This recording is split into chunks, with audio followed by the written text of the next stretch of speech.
maybe they win it all, but they're not the or the field team. But history is telling us that they probably won't. Now, if we just said, hey, who do you think is going to win the Super Bowl this year? If you say the Rams, that's fine. But when you pick them against 31 teams, you have to say the 31. But my point is everybody is saying the Rams, and they're glossing over a team in their division that just won the whole damn thing and is bringing back 87% of the snaps from a Super Bowl winning team. Hot mess with a lot of pressure. A funky list per Cam Pratt. Next, we're on Sportsmanlike, presented by Progressive Insurance. Hello, to regroup and bike play comes or Holloway's has winning play. .com/IJ is endorse of Indian for steeper installation. APR months. May have room for tail. Offer at first. 120. Your experts. They're experts at taking care of you and your home. At Pella, they find the products that meet your needs and their experts install them. They do it every day, and that's why your neighbors trust them. Discover why Pella is a trusted choice for homeowners everywhere. Visit Pella.com/Eisen today. That's Pella.com/Eisen. When's the last time payroll was the easy part of your week? With Gusto, it can be. Gusto is the all-in-one platform designed to take the hassle out of managing your team, from payroll and compliance to hiring, onboarding, and more. With Gusto, you can get back 2 full days each month with all the time you've saved. Go to gusto.com today and learn why over 500,000 small businesses choose Gusto. That's GUSTO.com. Gusto.com. It's the Fan Morning Show.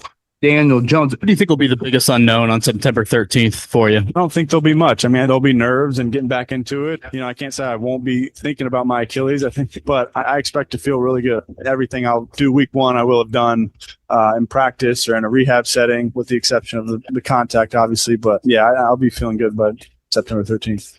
It's the Fan Morning Show. Weekday mornings on Sports Radio 93.5 and 107.5 The Fan. The Morning Checkdown on 93.5 and 107.5 The Fan. I'm Kirk Darling. Kelsey Mitchell scored 28 points in the Indiana Fever win over the New York Liberty last night, 106-92. Caitlin Clark on Mitchell's big performance. She's the best scorer in the league. It's not even close. Like, she just makes the game of basketball really pretty and really pure, and it's fun to be in the backcourt with her. Like, it's where I just swing the rock and it's like an automatic assist, and it's fun just getting to watch her do her thing. And Clark had 22 points of her own as well to go along with 10 rebounds. Indianapolis Colts head coach Shane Steichen says he was pleased with how Josh Downs practiced against the Patriots Tuesday. He's just a tremendous player. He's got a natural feel, a natural knack for the game, on how to get open, how to run routes, and he makes plays. He's got strong hands, big body, big target for Daniel to throw to. The two have joint practices again today ahead of tomorrow's preseason matchup. I'm Kirk Darling for 93.5 and 107.5 The Fan. You know what I could really go for right now? Literally anything that comes in a McDonald's carton, wrapper, or bag. Or a McDonald's cup. Yes, any of those items should do it. Thankfully, decisions are easier when you mix and match a Big Mac, Filet-O-Fish, or 10-piece McNuggets. Get any 2 for just $6. Price of participation may vary, cannot be combined with any other offer. Single item at regular price. Ba-da-ba-ba-ba. Work with your brain, not your back. You've been working for a mechanical contractor. You have the knowledge and experience, but you've done it so long, you've earned a break from the labor, the hot weather, the cold weather. If you've spent years installing HVAC or other building systems, RE Diamond has the perfect fit for you. They're looking for someone to oversee and inspect MEP construction, track construction progress, process change orders, utilize construction software, and more. You'll continue to work on construction projects without spending every day on the job site. You've built the systems. Now oversee the projects. This is not a position for beginners. It needs your experience. Hi, this is James Darnell, Vice President of Information and Communications Technology with RE Diamond & Associates. Our expertise, integrity, and organizational culture make us a great place to continue building your career. We emphasize service and respect for our clients and pride ourselves on having the majority of our clients as repeat ones. To find out more, Google RE Diamond. That's RE Diamond. Live from the Kubler.com studios, this is 93.5 and 107.5 The Fan. WIBC HD2, W298BB, WIBC HD3, W228CX, and WFNI Indianapolis. Johnson Taylor, there he goes again. 50, 40, down the far sideline. He's doing it again. 10. Touchdown. Championship has been captured captured by the Indiana Pacers. Jimmy Troziquist, he wins the 110th running of the Indianapolis 500-mile race. This is the Fan Morning Show. Kevin Bowen and James Boyd.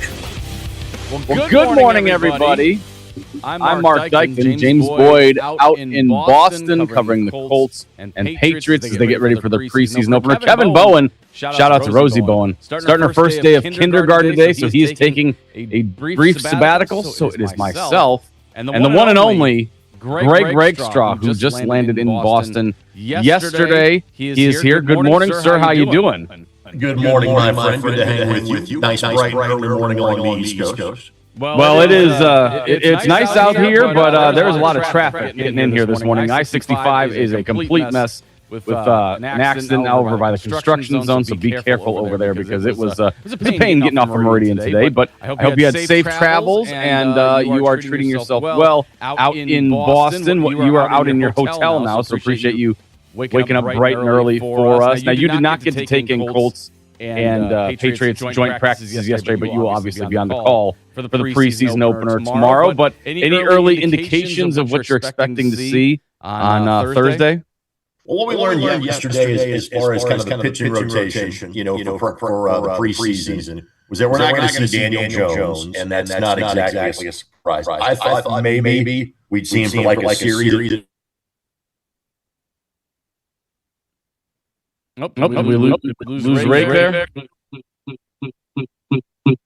Looks like we're having some technical issues as Rick is joining us on Zoom today from his hotel room, so we're trying to get that straightened out here. But yeah, as Rick's saying, as we try to reconnect with them, Anthony Richardson will get the nod for the starting quarterback job on Thursday's opener against the Patriots. That also means that Riley Leonard will back him up, and Shane Steichen noted that they will flip roles in the preseason game against the Atlanta Falcons. We also learned that Alec Pierce did not receive a second PRP shot, according to Chris Ballard yesterday. He cleared that up with reporters and everything. So James Boyd and the whole gaggle of reporters said, our sources got that wrong.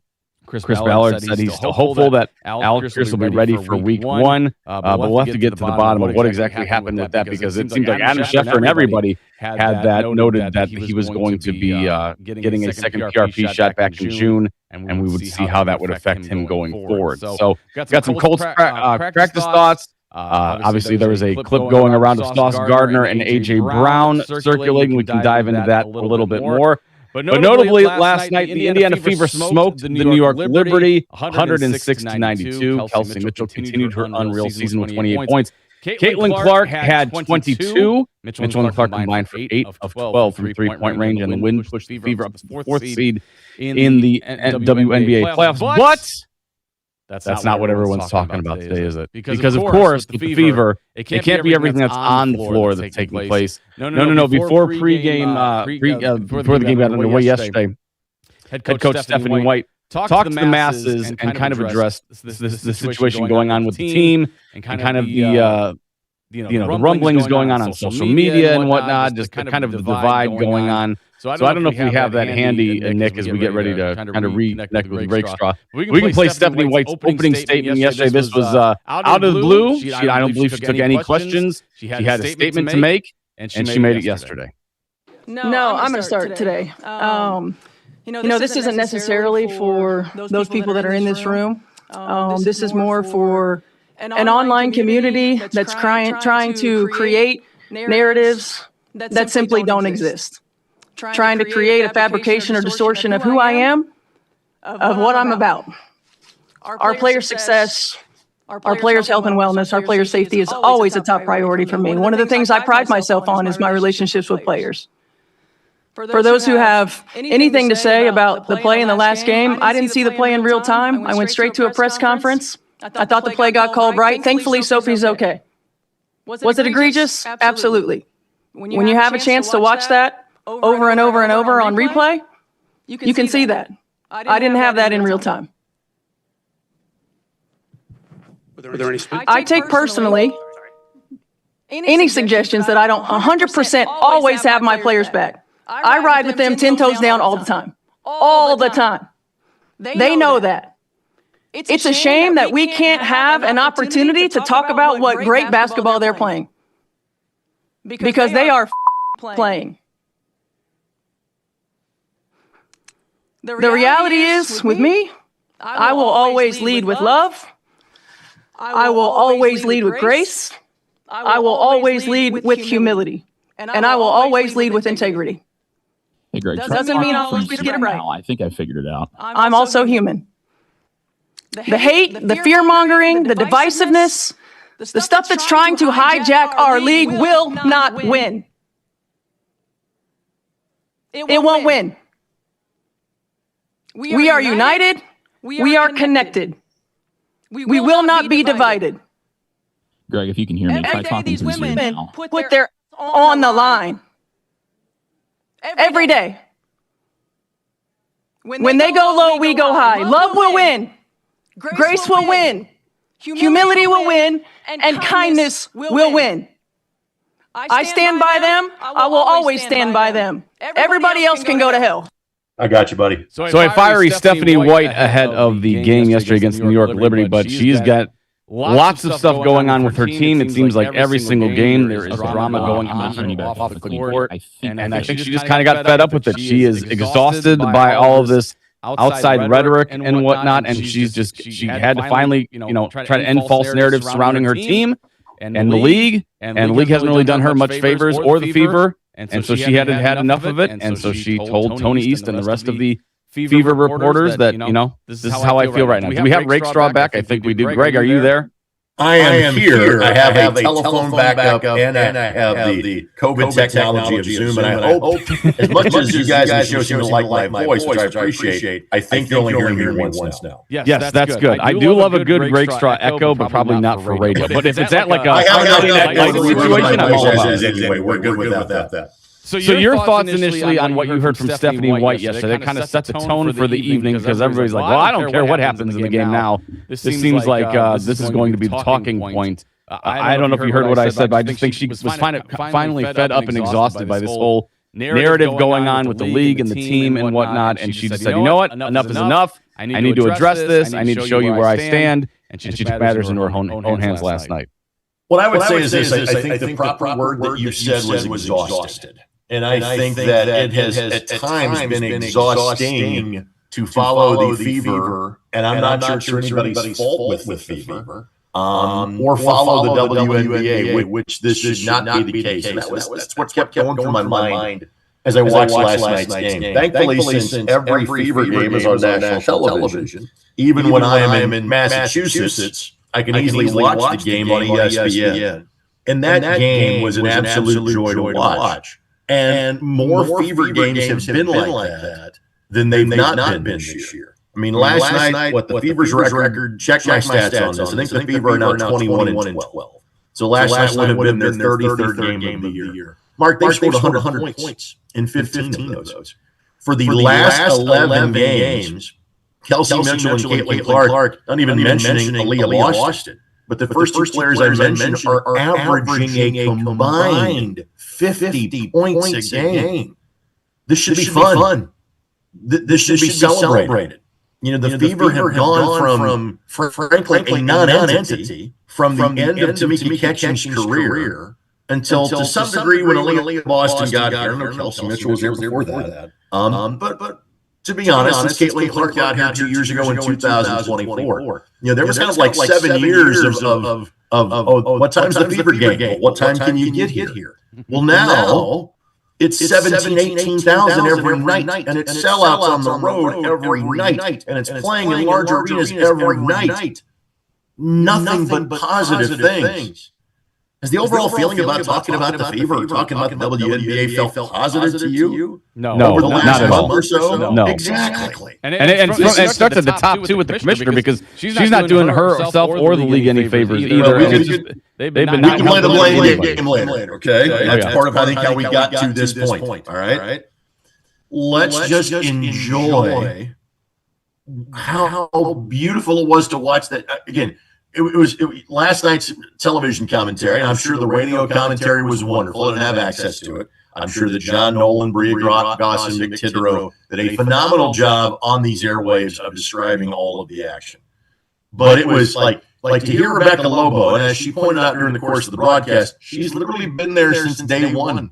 She was on the 96 Olympic team and then played in the WNBA in its first season in 1997 and basically has been a commentator ever since then. Like, to hear her gush about what the Fever were doing last night, and this wasn't against like one of the lesser teams in the league. Are the Liberty the best team in the league? No, that's Minnesota. And that's a team that the Fever lost to, about 10 or so days ago. They don't see the Lynx again until the last two games of the season after the upcoming World Cup break. And yes, there's a World Cup in basketball too. So there's going to be about a 3-week gap in the Fever schedule coming up here late August and early September.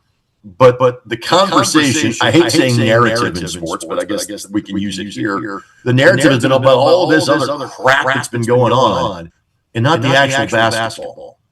The actual basketball is wonderful. It was a joy to watch that team. So good for Stephanie White for saying that yesterday. And frankly, good for the team in backing her up and on a national stage playing a game that was that much fun, unless you were a Liberty fan.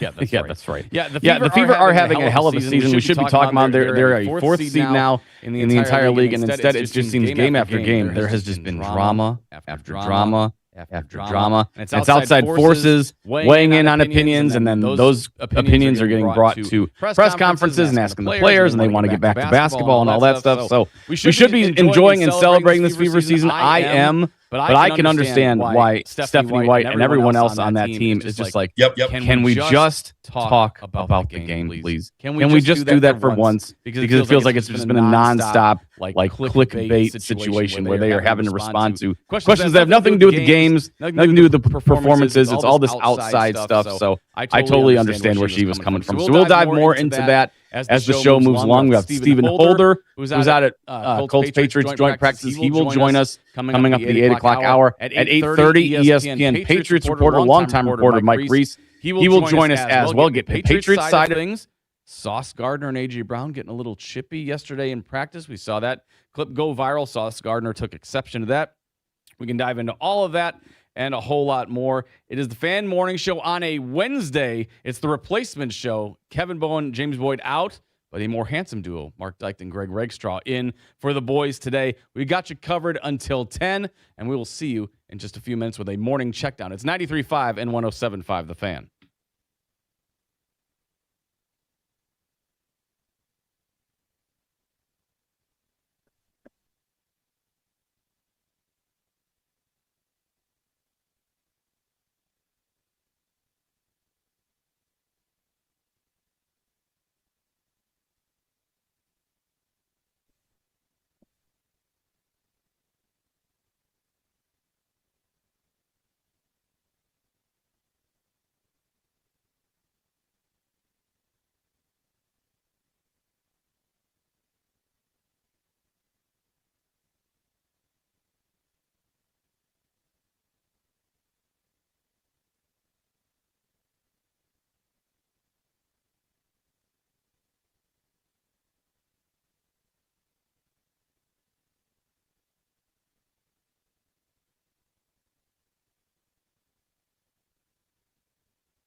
Open 9 to 9 at the Indiana State Fair. Brought to you by American Dairy Association, Indiana, your Hoosier Dairy Farm families. Find out more at winnersdrinkmilk.com.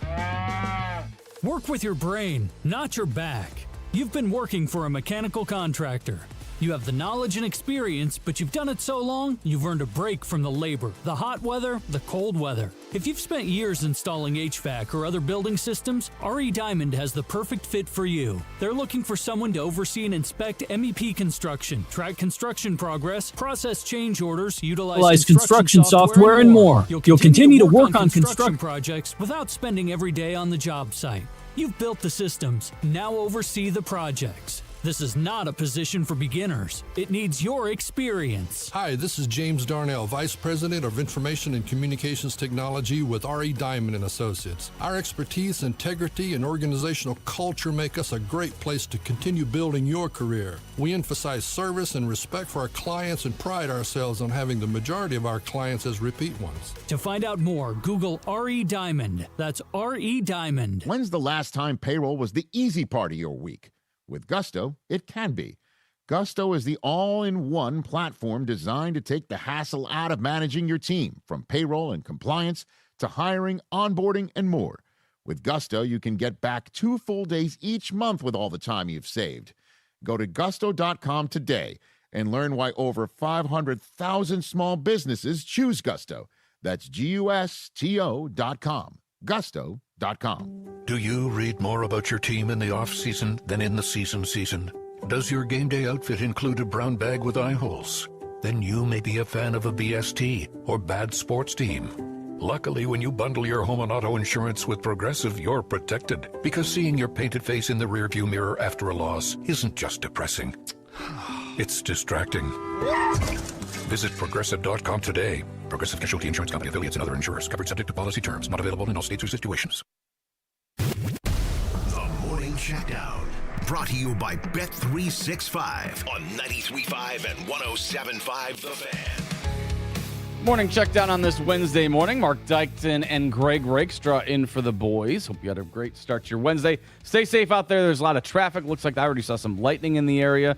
So some storms probably rolling through once again out there. But on the court last night, the Indiana Fever smoked the New York Liberty 106-92. Kelsey Mitchell continued having a fantastic season with 28 points. Caitlin Clark, 22, just like it says on the jersey.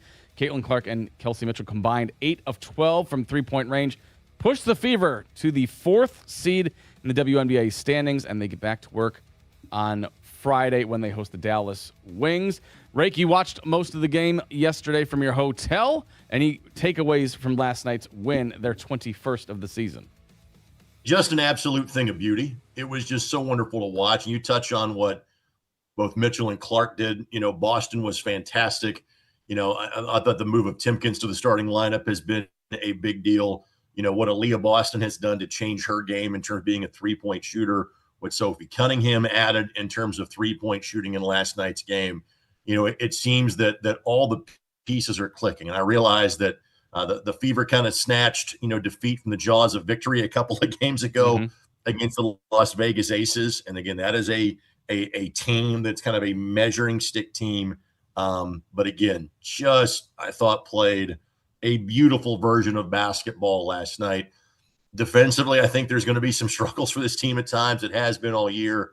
But frankly, if you're scoring 100 points every night, you're going to give yourself a great chance to win. And last night was a joy to watch. Yeah, I've accepted the defensive lapses that are just going to happen with this team. If you're dropping 100 points a game, you're giving yourself a chance to win. Can you give even marginal defense on a game in and game out basis? We shall see, but we'll see what their ceiling ends up being with that little bit of shaky defense. On the diamond last night, the Cubs topped the Nationals 8-6.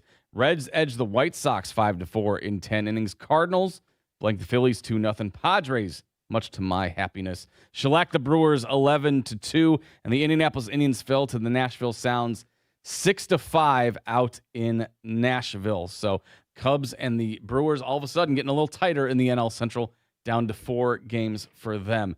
Out in Colts and Patriots joint practices, sounds like everything went off pretty well. No injuries to speak of. Daniel Jones looked sharp again. Sauce Gardner against A.J. Brown. That was a clip that circulated. We'll dive into more of that in a little bit. And but some mixed bag results, I guess, from receivers not named Alec Pierce and Josh Downs. Alec Pierce not playing right now as he's dealing with his surgery recovery, although he did not have a second PRP injection, which we learned from Chris Ballard yesterday. So he was kind of combating the reports that he did get an injection. That is not the case, according to Chris Ballard. But a mixed bag from the receivers. So, yeah, we'll see what that means come Thursday. But Anthony Richardson did get the starting nod for Thursday's preseason opener. Riley Leonard will back him up. And then Shane Steichen said when they play the Falcons next week, they will reverse those roles. So Riley Leonard will get the nod against Atlanta. And then elsewhere in the NFL, big loss for the Chicago Bears. Their free agent safety Kobe Bryant out 4 to 6 months after going knee surgery. That changes reports. Originally, he was going to be out 8 to 10 weeks. Now he had to undergo surgery, so he's likely lost for the entire season. So that's disappointing to see. And so there's plenty more going on out there. And then in the soccer pitch break, now are the Indy 11 out this weekend, or are they home or away? We are on the road. We are at Jacksonville. I will have the call of that match. Thank goodness the Colts play on a Thursday and the Indy 11 play on a Saturday. I can do both football and football this weekend at Jacksonville, 7 o'clock. Catch it on WRTV, Channel 6. We need to talk also. You had a very fun weekend that I was extremely jealous of out in Chicago. So we need to dive into that on the other side as well. Given how you look for any excuse to bring up Chicago on an Indianapolis radio show, yes, I had a very Chicago-centric weekend. Well, you saw that would play into your strengths completely. You saw my all-time favorite band, so I have lots of questions and I have jealous. Seen them now 3 times. Twice it has been in the city of Chicago. So I've seen them twice, both also in the same venue. But yes, we will get into that a whole lot more. And of course, we will dive into Stephanie White's rant. I don't know if you call it a rant necessarily, but a finally, just getting her emotions out. Venting. Yes, might be venting. the best way to put it. Yes, venting ahead of the grievances. A Festivus-style press conference she had last night. I got a lot of problems with you people, and now you're going to hear about it. So we'll dive into all that, plus Colts conversation again. Stephen Holder and ESPN Patriots reporter Mike Reese going to join us along the show. It's Greg Rakestraw, Mark Decht, and Nick Rodecap on the 1s and 2s. Like I said, I saw lightning out there a little bit earlier, so let's get a weather update from Fox 59. Today's forecast from the Fox 59 Weather Authority.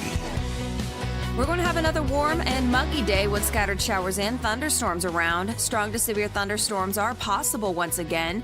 Highs will rise into the mid to upper 80s this afternoon. I am Fox 59 meteorologist Amber Hardwick for The Fan. The Colts open the preseason in New England with the Patriots. Coverage begins tomorrow at 4:30 on 93.5 and 107.5 The Fan. Life is expensive enough as it is. Your shower doesn't need to be. Switch to Suave Men 2-in-1 Body and Face Wash and realize the same clean as other brands for less. 80% of men agree Suave cleans just as well as the leading brands for half the price or less. Made right here in the USA. You know the difference between paying for quality and paying for a fancy bottle. Suave Men is quality without the unnecessary extras. Check out Suave Men 2-in-1 Body and Face Wash at Walmart for less than $5. What are you waiting for? Same clean, less cash. Leon was about to leave the military. My biggest concern was, what am I going to do next? He found out about My Computer Career and their military transition program. The Cyber Warrior program takes you from not knowing anything about a computer at all to being a subject matter expert. How long is that going to take? In the span of 4 months, I was able to get 4 different certifications. 4 months? Leon's advice? Highly recommended. Become a certified cyber warrior in just months at mycomputercareer.edu. This is one student's experience. Individual results vary. VA education benefits available to those who qualify. Hey everybody, it's Kevin Bowen, and the Artist Robotic Procedure is what I chose to grow my hair back. I wanted a procedure that would give me the results that I wanted and to get back to work ASAP. And the great folks at We Grow Hair Indy did exactly that. They were the company that could give me all of that. Darren Andrews, their clinic director, is here to tell us more. Thanks, Kevin. The Artist Robotic FUE hair transplant at We Grow Hair Indy, one of the most sophisticated hair transplant procedures available. The accuracy and the precision of the Artist Robotic FUE is what clients love the most. Get the results you want with our Artist FUE or multi-unit hair grafting procedure. You can watch my hair grow back on my own VIP page. That is at WeGrowHairIndy.com. You'll see some before and after photos, some videos as well, and you can find out more about the Artist Robotic FUE procedure. Call 317-522-2995 for your evaluation. Again, 522-2995, or go to WeGrowHairIndy.com and grow your hair back. Hey everyone, it's Jake from Payless Liquors. Charlie said sell it, so stop by one of our 26 family-owned locations and stock up with these great deals. Crown Royal Fists for $24.99, Hennessy Pints for $19.99, Old Forester 86 Fists for $19.99, and Smirnoff Red half gallons for $16.99. Gibby Compo and Tito's Pints for $9.99, Heineken 4-packs for $6.99, and Fireball Vanilla will be hitting stores this week. 50 mils for 99 cents or 50 mil 10-packs for $8.99. Why pay more when you can pay less here at Payless Liquors? 107.5 The Fan and Franciscan Health present Good for the Heart Fridays. Listen to Jake Query every Friday to hear a heartwarming story from our local community. Jake knows firsthand the importance of heart health. Jake and The Fan have teamed up with Franciscan Health to make a difference, one beat at a time. Good for the Heart Fridays, brought to you by Franciscan Health Heart Center. Learn proactive measures to keep your heart healthy and schedule your heart scan at franciscanhealth.org/screening bundles. The summer heat can wear you out, but if you've been feeling drained, even with the AC, it may not be the heat. 1 in 4 men from 35 to 50 has low testosterone and low levels of energy, sex drive, motivation, mood, and more. Low T drains your energy and motivation, so you don't have energy for the things that you love, and you might even stop recognizing yourself anymore. So get the answers you need this summer for free. At Low T Center, you can book a free testosterone test and get consultation from licensed providers who specialize in testosterone replacement therapy. Explore a range of peptides and even get a jump on the summer body with GLP-1s and medical weight loss protocols. Low T Center has been the #1 name in TRT since 2009 for a reason. Don't spend another day wondering why you don't feel like yourself. Visit FixMyLowT.com to schedule your free testosterone test today. That's FixMyLowT.com. What if you could have the most reliable fiber-powered Wi-Fi? And get this, what if you could keep it at the same price for 5 years guaranteed? Now through August 24th, new Xfinity customers can get our best price on gig Wi-Fi this summer before it disappears. Just $50 a month for 5 years. No annual contracts, no hidden fees, and our best equipment included. Plus, get online in minutes with same-day Wi-Fi. It's Wi-Fi that finds and fixes problems before you even notice them. Like super intelligent Wi-Fi with a 6th sense. Plus, it keeps you protected from online threats. And get Peacock Premium included for 2 years. Lock in your price and unlock the possibilities. Get it now at Xfinity.com. Xfinity. Imagine that. Restrictions apply. Requires paperless billing and autopay with stored bank account. Taxes and fees extra. Speeds vary. Use of fiber coaxial cable. Learn more at Xfinity.com/same-day Wi-Fi. Download to see if you qualify. Not all customers will qualify. Transfer fees may apply. No Albert subscription required. Albert is not a bank. Albert Instant Loans are issued by FinWise Bank, member FDIC. Not an actual client. Terms apply. Kylie, what's wrong? I just got hit with a car repair bill. I'm behind on rent, and I feel like I can never save any money. Have you tried the Albert app? Albert is your financial assistant, helping you find ways to save and create custom budgets to actually grow your money. Plus, you can get up to $10,000 for big expenses or advance up to $1,000 fast when you need cash right away. Albert can get me up to $10,000? Exactly. Albert spots you in a pinch and helps you grow your money in the long run. I'm downloading Albert right now. Download the Albert app and use promo code CASH to borrow up to $10,000 for whatever you need. The Albert app helps you budget better and save more money so you reach your financial goals faster. Download the Albert app right now and use promo code CASH to borrow up to $10,000. Use code CASH to borrow up to $10,000.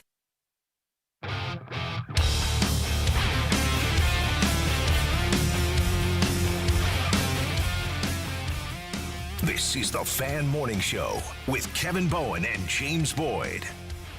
No James, no Kevin today. Kevin, shout out to Rosie Bowen, going off to kindergarten for the first day, so he's taking a brief sabbatical. And, of course, James will be back tomorrow as he is covering the Colts and Patriots joint practices. I'm joined by the one and only Greg Rakestraw yesterday. Now, Rake, we had a bunch of storms in the area yesterday. Did that affect your travels at all yesterday, getting out of here?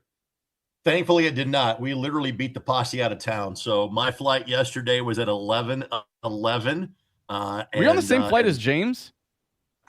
James, I think James is coming back at that time. He was on, okay. Yeah, he was on. So okay, he said James 11:11 had the other that day. flight on Monday to then, leave the show and then get out. I know that James is flying back, I think, as we speak. Hence the reason you're talking to me. That's right. So have we buried the lead here? Is this the first time that you're in the driver's chair for the morning show? Well, I think this is the first time you and I have been paired together. I have been with Kevin and James a few times and Jay Query and whatnot. But yes, the first time, they try to separate us, Rick, because they say the handsome level's through the roof. Like, we can't have two Greyhounds. We're on radio. We're not on TV. We're going to go nationwide if we do this pairing. So this is the first time ever pairing, but it is great to talk to you and whatnot. And glad you got out of here safe. I know a lot of people dealing with power outages out there. So if you are listening to us, hopefully everything's all good. No massive damage by us, but boy, my parents up in Illinois and Northwest Indiana have some relatives up there. They got absolutely throttled once again. It's like they cannot catch a break this summer with the weather. So hope everyone is safe out there. It's never good when your home area is featuring the Weather Channel like all day. So we got to the hotel at about like 3:00 yesterday, and did experience some of downtown Boston because we are, Foxborough's not in downtown, but the airport is, and we're staying in the heart of downtown. So after going out and grabbing dinner, I did what I always do when I say, I'm going to visit this new city for the first time. I just stayed in my room and got extra sleep because, that's what you do when you get to my age. But I found myself flipping back and forth between the Fever game and the Weather Channel. And the Weather Channel was like all things Indianapolis and all things Cincinnati. But no, I have seen some pictures of some of the trees that are down like in the Munster area, the Griffith area, and it is scary. So hope everybody's doing okay and as best they can this morning back home. Yeah, truly wild. Yeah, my parents had like a 25-foot branch, like somehow missed their house and their deck, but like right nearby. It's like, good God. So yeah, they're getting absolutely hammered out there. So safe travels and safe. Hopefully everyone's being safe out there with all the weather we've had. It looks like more storms rolling in through a little bit later. But Greg Rakestraw, you're out in Boston for a very specific reason. That is because the Colts and Patriots are out there with joint practices and then getting ready for their preseason opener on Thursday night. You did not get to take in any of the practices, but we saw some reporters fill us in a little bit on what exactly all happened yesterday out there with joint practices. Sounds like it was an overall pretty successful day for Daniel Jones and the offense, while the wide receivers not named Josh Downs and Tyler Warren didn't struggle just a bit. I guess in the 2-minute drill, Daniel Jones looked very good, 4 of 6 from passing, 3 first downs, including the Tyler Warren. And then they also scored in the end of game scenario that connected with Josh Downs for a game-winning score. So Shane Steichen, very thrilled by the way his starting quarterback looks. Said he looked great out there. Did a lot of good things. And, of course, Josh Downs also as well.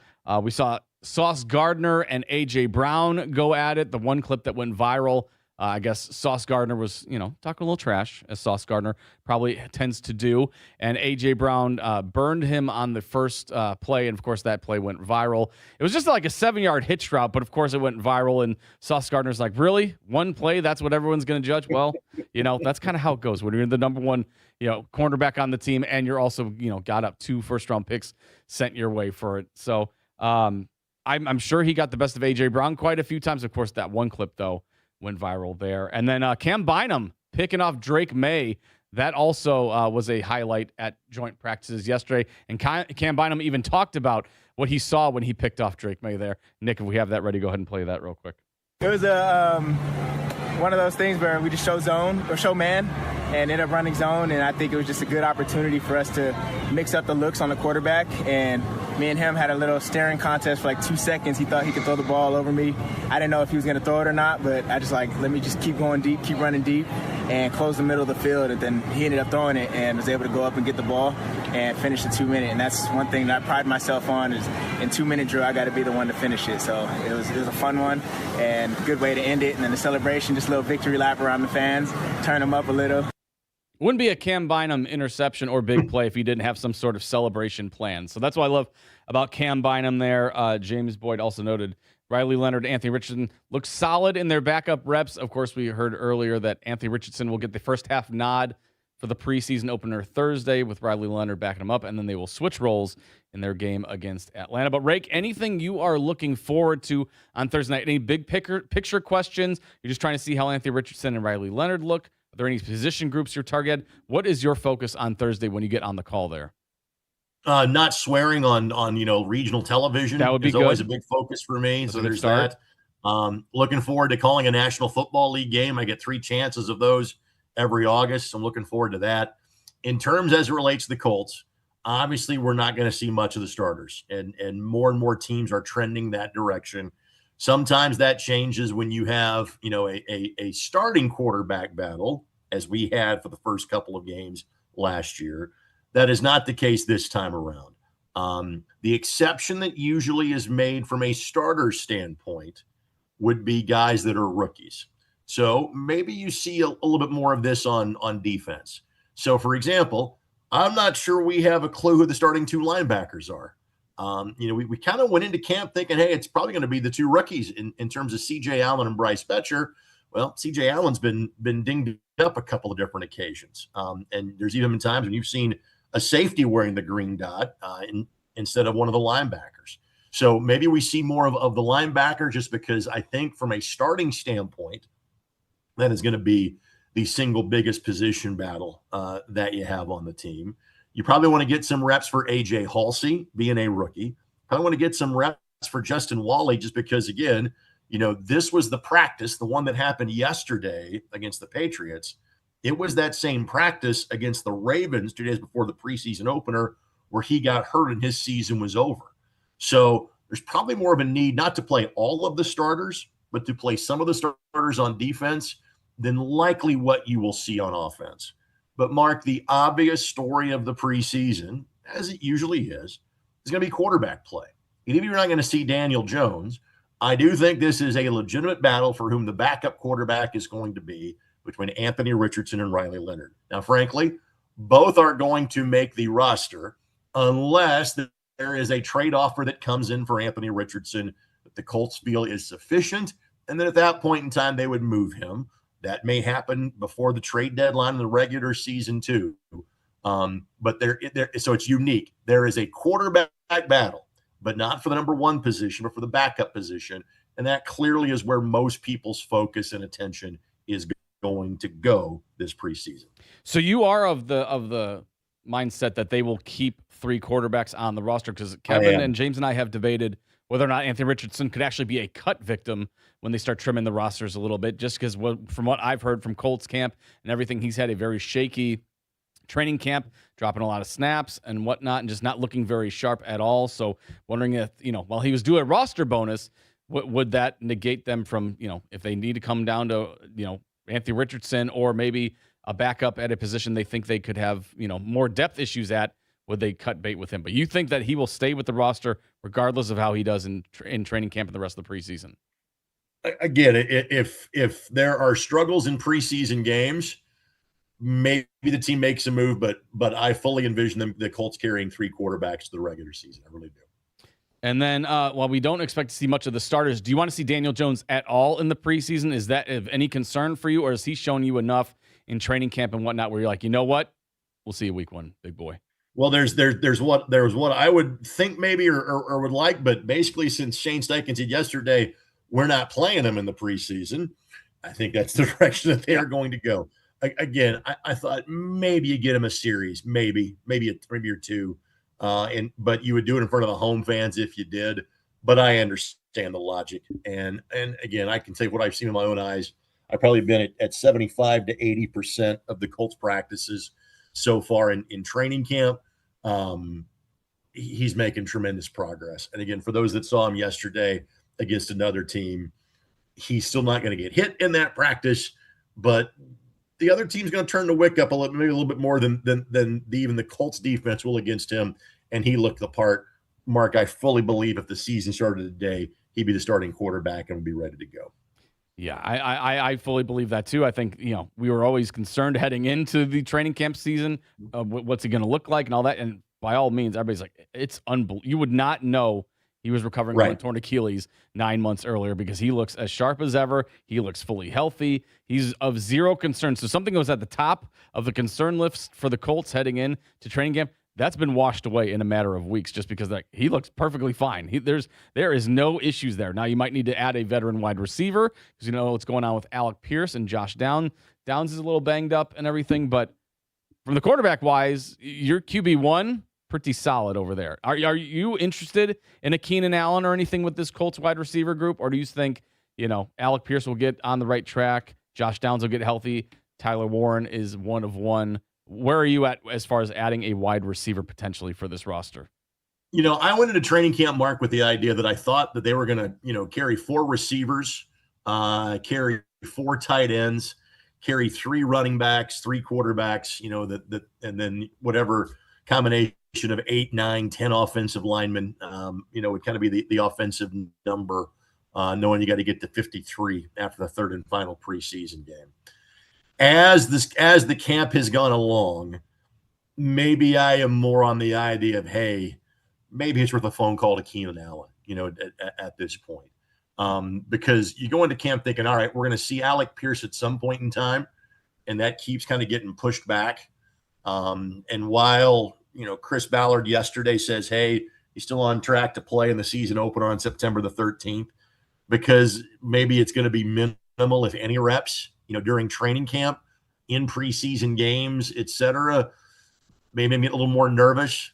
Maybe it's kind of fused into my brain, kind of what I saw at practice on Sunday when it was no Alec Pierce and no Josh Downs. It was really a struggle for the Colts to move the football. What you have with a guy like Allen, or what other options are out there to potentially, bring in to help bolster your receiving core, you're down a margin for error. Okay. In theory, a healthy Alec Pierce, a healthy Josh Downs, a healthy Tyler Warren. I'm a big Ashton Doolin guy. I'm excited for him to get more of an opportunity offense. I think Nick Westbrook-Akine has been solid so far in terms of what I've seen from him. I feel good about that group if all the pieces are healthy. I'm not sure Alec Pierce is fully healthy. And so if you don't think he's 100% by September the 13th, now you're having a different conversation. Now, if there is an insurance policy out there, and I keep hearing Mike Chappell's voice in my head for all these years, there's a reason free agents are available at this time. Yep. Or, before, he's just another guy. So in other words, there's not that many difference makers available. I think Keenan Allen can still be a guy like that. So if they can figure out the right contract for him, that works for the Colts salary cap, I'm all for it. So probably, Mark, my position that has changed over the course of the last couple of weeks, just because I'm starting to get a little more nervy about Alec's situation. Yeah, and I'm still foggy on the whole situation too. With yesterday, Chris Ballard clarifying that he did not, in fact, have a second PRP injection in his ankle. He also mentioned ankle and heel were the issues that he's still recovering from. But I don't really know where we stand as far as his health, because we've set the over-under at 5.5 for how many training camp practices he would actually participate in. That under hit a while ago. So he's already not going to hit that. And they said he's hopeful for week 1. That seems a little more dicey than what they originally were prognosticating. Chris Ballard originally said a 1 to 2 week situation. We've moved past the 2 week situation after yesterday's practice. So where he stands as far as being ready, Kevin would like to see him get some practices under his belt. I think I would as well. And I just feel like week 1 is getting I know it's still like 5 weeks out, but I'm getting a little more itchy and scratchy about, will he actually be suited up when they take on the Ravens? I'm not sure about that, because there's just been a lot of cloudiness and information that we just don't know about. And, while he's out there in New England, he's walking around signing autographs. He's not doing any, off the field work or anything like that, showing you that he's even ramping up to get ready to practice anytime soon. And to be fair, most of that, work that would be done would be away from the public eye. In other words, when you've got a rehabbing player, you don't often see that player doing those workouts in front of the public. But again, the fact that he's not back to playing yet, or not back to practicing yet, being now a month out, that's enough cause of concern for me now that we're 5 months removed from the surgery. One of my biggest concerns, and maybe it's, because I know you have a lot of work on your plate usually, but these preseason games, how have you done as far as getting down the names and players that'll be on like the third and fourth string? That always is insane to me, how you guys are able to do that, because I know you got to go into depth charts, there's pronunciation guides and all that stuff. How are we doing ahead of Thursday's game? So I am down to the offensive lineman as the last position group that I have to update. So basically, if I was smart enough and I could do like a share screen, I literally have like my notes, and you may be able to hear me typing during the breaks in terms of putting this together. So literally, and this is a shame that Kevin is not here for this today, I just finished up my notes on Carson Tout. Would you like me to read you the paragraph I just typed up about the Colts 6th tight end? You ready? Absolutely. Let's hear it. Okay. Played college basketball at Northern Arizona and Notre Dame. Led D1 hoops and rebounds at 12.4 per game with Northern Arizona in 24-25 season. Averaged 6 points and 9 boards per game playing for Micah Shrewsbury last year in South Bend. Did not play high school football. So I basically have a paragraph to 2 paragraphs, maybe to 3 paragraphs with like stats, factoids, things like that on every Colts player 1 through 90. And so typically kind of the way the formula works during the course of a broadcast is I'm going to call the play. I get out quickly, let Rick explain, tell us straight, hit a replay, etc. And my job is to fill the gap, but when Rick's done talking until the beginning of the next play. So that's where I'll kind of come back in with like a factoid, a stat, something along those lines. Hey, this guy was an NAIA All-American before he then transferred to Iowa State. That'd be Ben Nickel, who switched positions on the Colts practice squad last year, because I think I did his note earlier today as well. So there's that process, and we're ahead of the game. That should be done by noontime today. And so then at some point in time today, I'll kind of go through the Colts press release and just kind of get, this guy, he's top 5 in Colts history, a number of catches through his first 4 or 5 years, blah, blah, blah, blah, blah. And then I will do that to a very minimal amount with the opposing team, because we have no qualms in telling people this is a Colts Homer broadcast that you are watching tomorrow night. 95% of our broadcast is Colts. The other 5% is just mentioning, hey, this is the guy that played for the Patriots that was involved on the play, second down. That's kind of how our broadcast works. That's fine. That's fine. Now, Rick Venturi, is he already there with you? Has he traveled so yet? Rick flew out with the team on Monday. Yeah. It was myself, and I'm going to teach you a technical term here today, Mark. We call it above the line talent in television. And so like my buddy Alec Pierce that's running replay, our producer in Joe Goodrich, Shelby Simpson, who handles production for the Indianapolis Colts, all of behind the scenes crew that are involved in this broadcast, the ones that we don't hire locally, we all flew out together yesterday. We all fly back together on Friday. Look at that. And then now I know this is a little bit out. Is there any rumors that Miss Carly Ursay-Gordon may join you guys in booth at some point during the preseason? There is a plan for that, yes, since we have a couple of home games on Saturday. So that is the expectation, that she will join us one of those 2 Saturdays. Well, looking forward to that. I know you are a busy man out in Boston. We appreciate you joining us this Wednesday morning from the Zoom call, because God knows the other 2 hosts couldn't do it. So appreciate you being an everyman in that regard. We will pivot from the Colts discussion, because we do have a lot of it coming up in the 8 o'clock hour with Stephen Holder joining us at 8 and ESPN Patriots reporter Mike Reese joining us at 8:30. But break last night at Gainbridge Fieldhouse, the Indiana Fever topped the New York Liberty 106-92. Kelsey Mitchell looked great as always, 28 points. Caitlin Clark, 22 points. But of course, all of the smoke and everything came from the pregame venting, as you called it, of head coach Stephanie White, as she discussed just what was going on with the team and the league, and how she seemed to be fed up and exhausted by this false narrative going on with social media and everything like that. So we played that a little bit earlier. We'll get to that a little bit as well. But your overall thoughts on what Stephanie White had to say yesterday before the game against Liberty? Good for her. And obviously, one of the things that people, even to some degree locally, were most critical of was the fact that people didn't feel that she stood up for her own player. Mm-hmm. I know it's talking about the hard foul against Sophie Cunningham in the game against Chicago and the ejection that went with it. And Stephanie gave, frankly, a more reasonable answer, and not the immediate "I've got to defend my player" answer. And a lot of people, and even Fever fans, kind of took exception to that. And so I think that was kind of the tipping point in the social media reaction. Listen, there's there's not much you can do to control things when in terms of, a player gives her honest opinion on something, and it gets kind of put through the political prism. And there's not much you can kind of control that spin and the conversation. The part about defending your own player or not defending your own player, that was kind of the last straw that I think Steph felt, hey, I've got to say something. Yeah. I've got to do something here.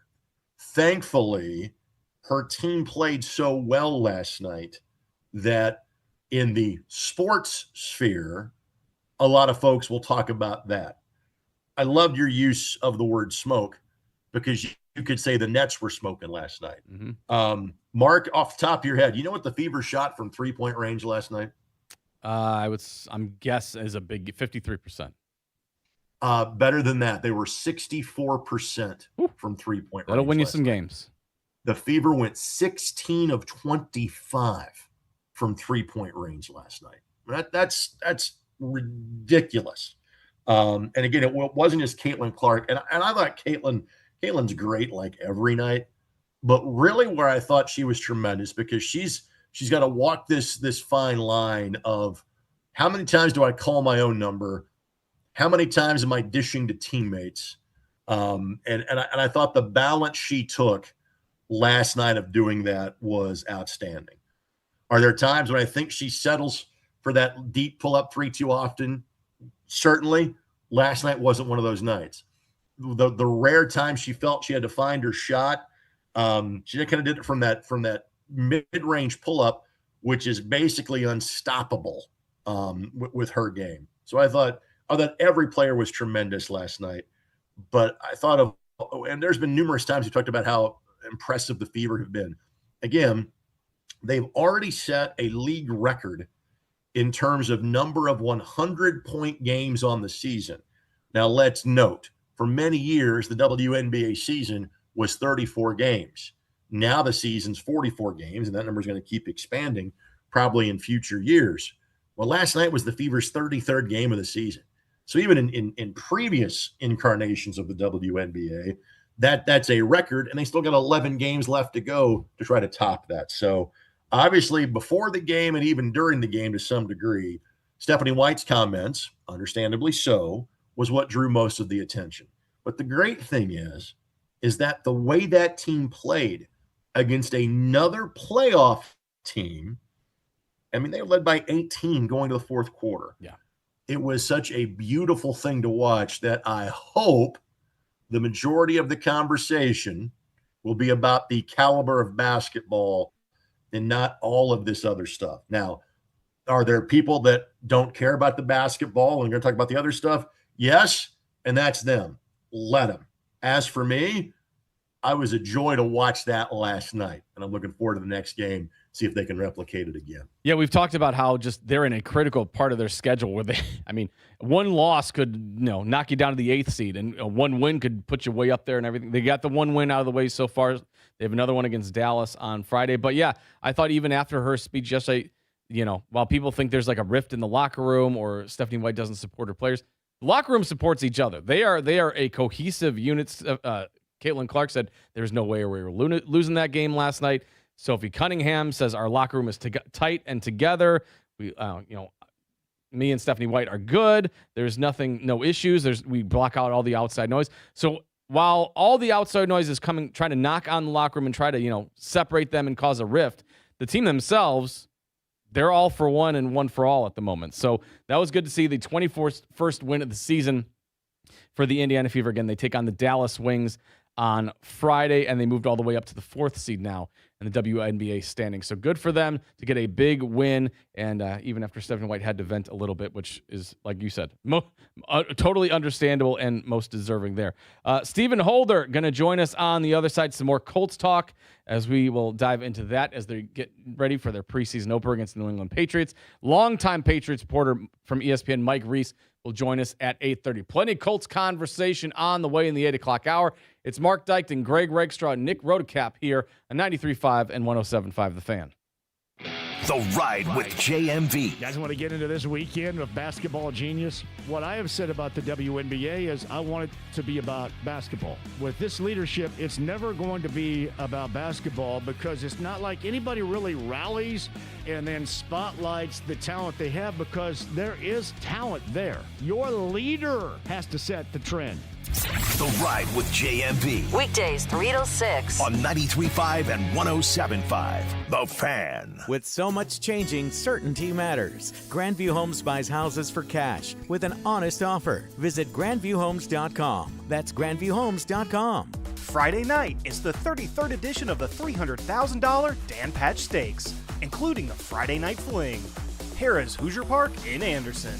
JMV here from my friend Johnny Chris Love at Love Heating and Air Conditioning. Summer is here, and you will need to make sure your air conditioner is checked and ready for these sweltering temperatures. If a repair is required, just tell them JMV sent you, and Love will waive the $144 service fee. Should you need an air conditioner, Love is a Heil Heating and Cooling dealer. Call Love today, 317-353-2141. Let Love and Heil take care of your home today. 317-353-2141. Tell them JMV sent you. Work with your brain, not your back. You've been working for a mechanical contractor.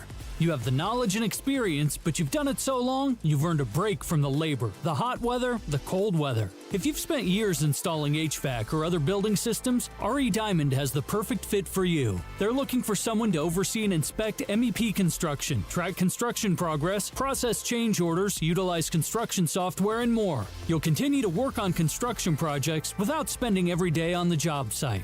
You've built the systems, now oversee the projects. This is not a position for beginners. It needs your experience. Hi, this is James Darnell, Vice President of Information and Communications Technology with RE Diamond & Associates. Our expertise, integrity, and organizational culture make us a great place to continue building your career. We emphasize service and respect for our clients and pride ourselves on having the majority of our clients as repeat ones. To find out more, Google RE Diamond. That's RE Diamond. Life is expensive enough as it is. Your shower doesn't need to be. Switch to Suave Men 2-in-1 Body and Face Wash and realize the same clean as other brands for less. 80% of men agree Suave cleans just as well as the leading brands for half the price or less. Made right here in the USA.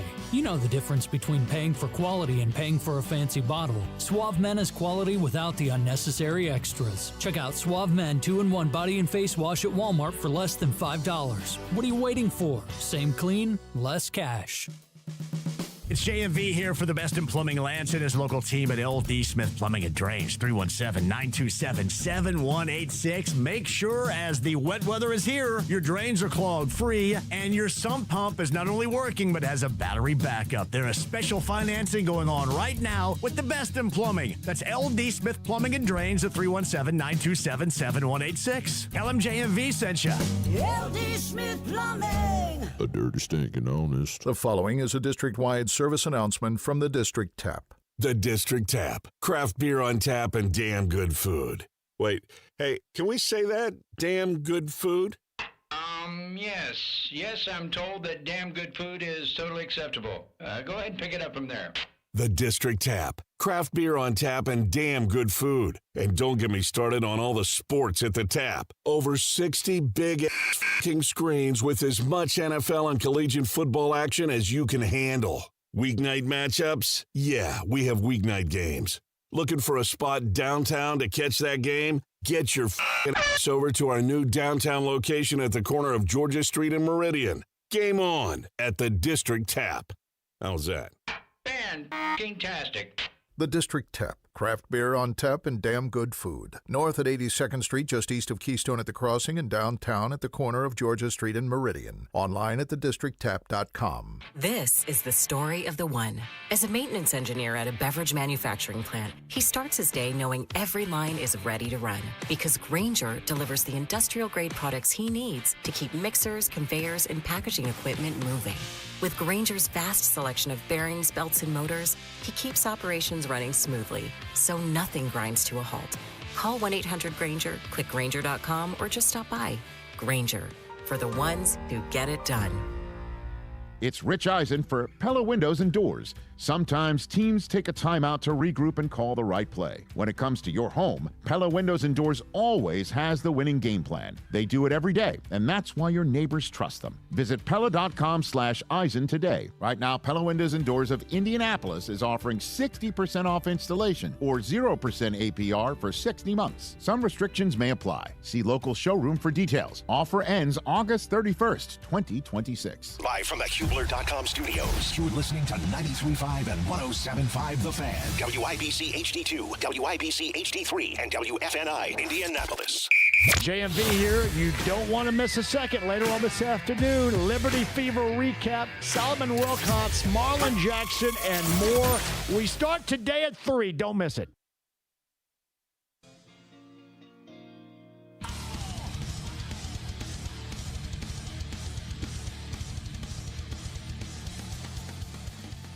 This is the Fan Morning Show with Kevin Bowen and James Boyd. No Kevin Bowen, no James Boyd this morning. They'll be back tomorrow. So it's Mark Dykton and Greg Rakestraw joining us from his Boston hotel room. Now, is the continental breakfast included over there, Rake, or do you have to go find your own, once you get out of here? So at 6:15, which is when the alarm clock went off this morning, since I had a really long commute. For those of you watching, as I'll pan, there's the bed right there. Oh, that's what Here's the my magic commute to happens work right this there. morning. 1, 2, 3 steps that was taken. I'm like, I'm going to need a little grub, but most importantly, and it is the Northeast. It's a road game for the Colts. It's also a road game for my beloved Starbucks because everything is Dunkin', around here. But look at that. Look whose hotel has a Starbucks in it. So a little sausage, egg, and cheddar. A little grande white mocha, non-fat Indo whip, and I am fully powered to talk to you for at least 2 more hours. Well, look at that. I'm glad you're tolerating me, and I'm glad the lady in green is joining you this morning as well. Joining us now also, Colts ESPN reporter Stephen Holder joins us this morning. Stephen, good to talk to you, sir, as always, every Wednesday at 8 o'clock. Okay, we need some clarification here. Greg and I are figuring this out. What the hell is going on with this Alec Pierce situation that happened yesterday with his PRP? Yes, he did get it. No, he didn't get it. What can you tell us? PRP. Wow. I tell you, I learn a lot doing this job. I didn't know what PRP was until a few months ago, and now I know more about it than I want to know or needed to know. But it's apparently, if we take Chris Balletta's word, I do believe that there was just a misunderstanding about this, miscommunication somewhere among somebody's sources somewhere. And that does happen. I've been on the wrong end of that before in my career. It's not unprecedented. But this was a sensitive issue, so it got a lot of traction. So I understand that. Look, he had a PRP shot back in January. That was always something that had been established many, many months ago. In fact, Alec Pierce himself shared that news with us, I think back in June. And the intent with that was to kind of get to promote healing in the ankle and heel area. And it takes about 6 weeks before they can determine if it works. It's 6 to 8 weeks, I think. So they tried it. It didn't really have the effect they wanted. And that is when they moved forward with surgery, which was back in March. In March, the doctors told Alec Pierce, you have a 4 to 6 month recovery. So we are still in that window. That's the 3rd month of the year, right? 6 months puts you at September. We're in August. So he's around the 5 month or so mark right now. As for this episode with the supposed PRP shot, that I don't know how it got communicated. I was not involved, but it did get communicated somehow to someone. And that became, in fact, it was communicated to multiple reporters. And I don't know how. I was not a part of it, so I can't speak on it. But everything suggests that Pierce is getting closer. And I think we saw him out there yesterday. He had cleats on. He was doing some things that was new. So I do think he's moving in the right direction. But I don't think this is an end of the world scenario right now. It's just not ideal. They need him out there, but he's not out there. Stephen, normally on this show, the 2 lead voice for guys that are also writers, and obviously for one of them and James Boyd, that is his primary gig, and doing radio is well, he's great at it, is kind of the second one. And one of the things the guys will talk about is that, hey, this story is already written. It's just a matter of filling in the details as to when it happens and when we have to press send. So I use that build up for this. Have you already written the Keenan Allen to the Colts story at this point? It's just a matter of when you hit send. Yeah, I had actually. But here's the thing. When I made that decision, I was much more sure it was going to happen than I am now. Okay? And I think I told Query this yesterday on his show. I was fully expecting it to happen, I don't know, within the first 10 days of training camp. And I was not doing that based on nothing. Does that make sense? Yes. You know? Yes, so yeah, absolutely. I was that position that I took, and that expectation was very much based on me having done my job and getting information. Okay. And it hasn't happened. And I'm very much confused as to why. That's what I would say. I don't know what to make of this. Shane Steichen has talked to Keenan Allen. Absolutely. Has had multiple conversations with Keenan Allen. Does that mean it's a guarantee, a slam dunk to happen? No, but this was not something that was just sort of on the back burner and not discussed. They were talking about it. In fact, I was expecting them to do it, and it still hasn't happened. And I'm very confused as to why. I think it traces back to an extent to Chris Ballard, because he is the one who at the start of training camp said, I want to see a little bit more of these wide receivers currently on the roster and see what we have there. I want to give it some time. And I checked with someone in the front office, I don't know, a few days in, because I didn't think it was going that well. And the feedback I got was, hey, it's still the first week. Give it some time.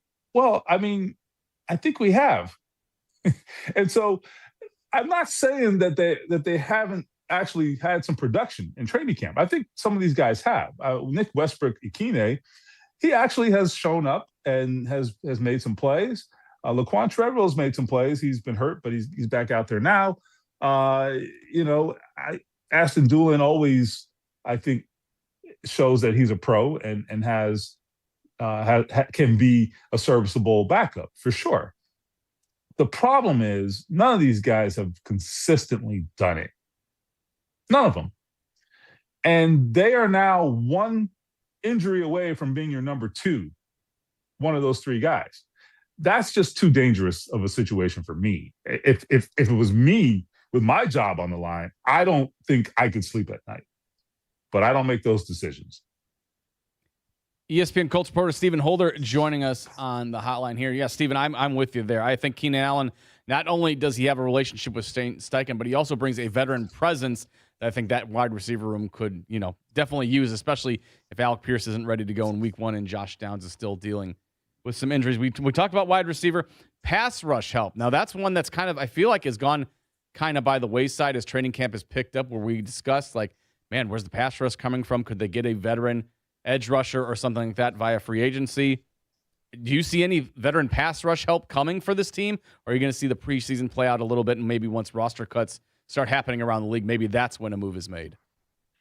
I think if they make a move, it's the latter.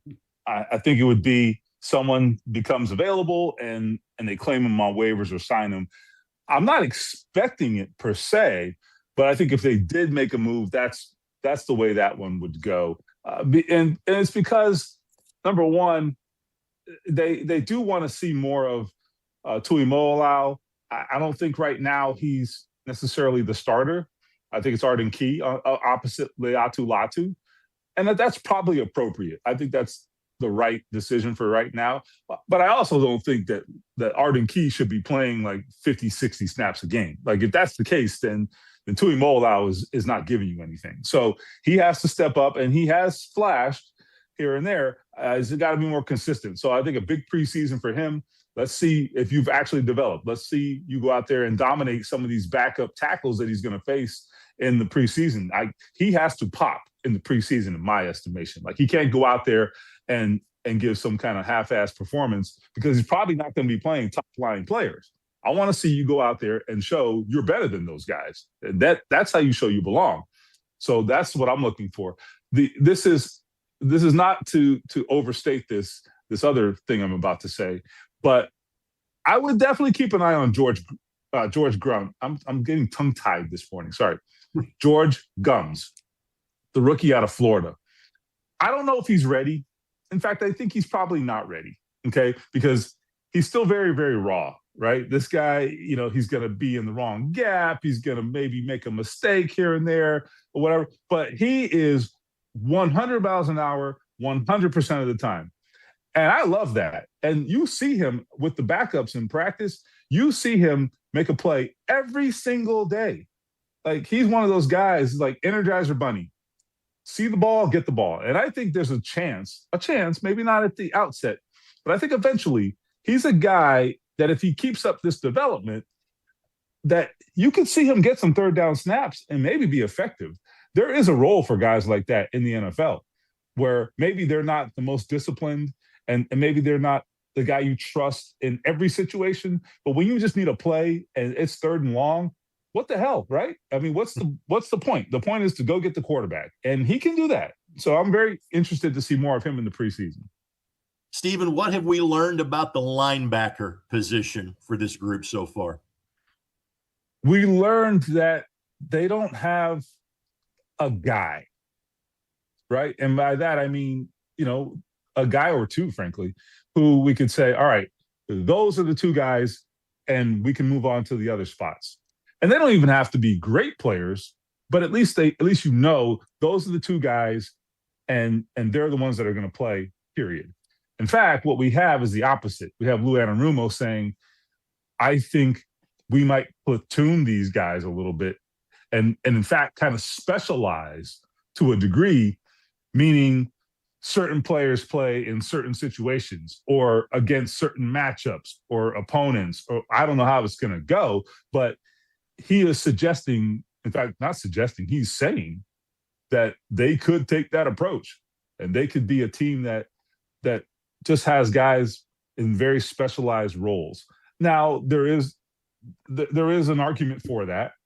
And for the argument would be, for example, if a guy is better in pass coverage, well, then you have him out there in passing situations. And if a guy's maybe better at the point of attack, he plays on first down where maybe you've got a 50-50 run chance, right? That kind of thing. So that's fine. That logic is fine. The point is, though, that is not ideal. That's not what you want. Okay, you want versatile guys who can do it all. But I don't think they have that. And he said, they have some young players that are going to play. He's talking about C.J. Allen. He's talking about, Bryce Betcher and whoever else. And he said, we don't want to overload those young players, which says to me, you're going to play different guys in different situations. And all I'm saying is that makes it tough if you get injuries, right? Because now guys have to step into different roles. And are they prepared to do that? So it also says to me that, they don't have, like I said at the outset, a can't-miss guy or two at that position. ESPN Colts reporter Stephen Holder joining us for a few more minutes. Yeah, I feel like every year under Ballard, there's been like one position group heading into camp where you're like, I'm going to circle that as a bit of concern. And yet it still rears its ugly head as preseason ramps up. Linebacker is definitely that for me, in my opinion, Stephen. But let's switch to the offensive side. We got word yesterday from Shane Steichen that Anthony Richardson will get the nod for the starting quarterback position on Thursday's preseason opener against the Patriots, and then Riley Leonard will get the nod on the game against the Falcons. We debated this earlier with Rake and myself, Stephen. Do you think the Colts will end up keeping all three quarterbacks on the roster, or is there a chance that Anthony Richardson could be a cut candidate when rosters start getting trimmed down around the league? You know what? I actually lean toward them keeping all three. I would not have said this coming into camp, but I think so now. And here's why. Because, number one, if you cut Anthony Richardson, which, okay, whatever. But if you do, you are saying you are so confident in Riley Leonard that you can afford to make that decision, which is a little bit of a luxury, I think. And here's why. Because I love Daniel Jones, and he is having a fantastic training camp. Those things are true. But Daniel Jones gets hurt. Okay, he just does. Okay, and if you are telling me you are that confident in Riley Leonard that you can go into the season with a quarterback coming off an Achilles tear who has an enormous and long, voluminous injury history, that you can just cut Anthony Richardson and feel like you're good to go. Well, I mean, that's pretty bold, I feel like. So what I would say is I think that he would have to be he would have to play at such an unbelievably poor level for him to get cut. I think it overrides the value of having depth at quarterback in the situation they're in, if that makes sense, right? And I don't anticipate that happening. Now, one thing I would say about Anthony Richardson here for the next couple of weeks, I think in training camp, look, he's been really up and down, and I've talked to a few people about this. And one of the things I think is happening here is he has to settle down and stop trying to be a hero. Just get completions, man. Okay? Like, he's not out there throwing to Alec Pierce and Josh Downs. Okay? That's the first thing he's got to realize. Like, buddy, just put the ball in play. You know what I'm saying? Like, just make a play. Just get layups right now. Because, he's out there trying to give guys opportunities to make big plays. And then so you're making more difficult throws. These receivers, these second and third team receivers that he's dealing with right now, they are not going to make a play for you. So you're going to have to just make the easy pass and get completions. And that's the mindset he has to have. And I think you saw a little more of that the last couple of days with him, and hopefully that continues. But that's what he's got to do. And he has to change his mindset from, I'm trying to go out there and prove something. Like, man, just back up quarterback. Just get completions. Stephen, last thing from me. There is a legitimate kicker battle that is going on. Yes. I've always thought going into it, if it was all things being a tie, it would be Spencer Schrader's job. I don't think it's a tie right now.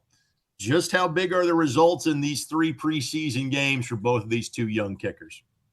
I think it's huge for Spencer Schrader, to be honest with you. He's behind. I mean, they didn't say that, but I think we have eyes, right?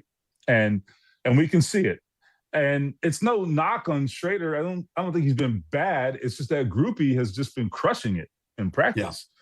Yeah. And so he has to do something big, I think, in these preseason games. He has to close the gap. He's behind. Now, the games are going to matter probably much more than practice. So that's good for Spencer Schrader. But he has to do it. And at the same time, Groupie has to then, I think, show some weaknesses in these preseason games. So both those things have to happen, in my opinion, for Spencer Schrader to pull ahead or pull even, because he is not right now in this kicking battle. At Groupie, I just think the consistency has been really impressive. And I mean, what else are you looking for from a kicker? You're looking for consistency. And then I also think I don't know if he's got the stronger leg, but he just seems more consistent on the longer kicks, frankly. So Groupie is leading this thing for my money right now. And if the season started today, I think he would unequivocally be the starting kicker.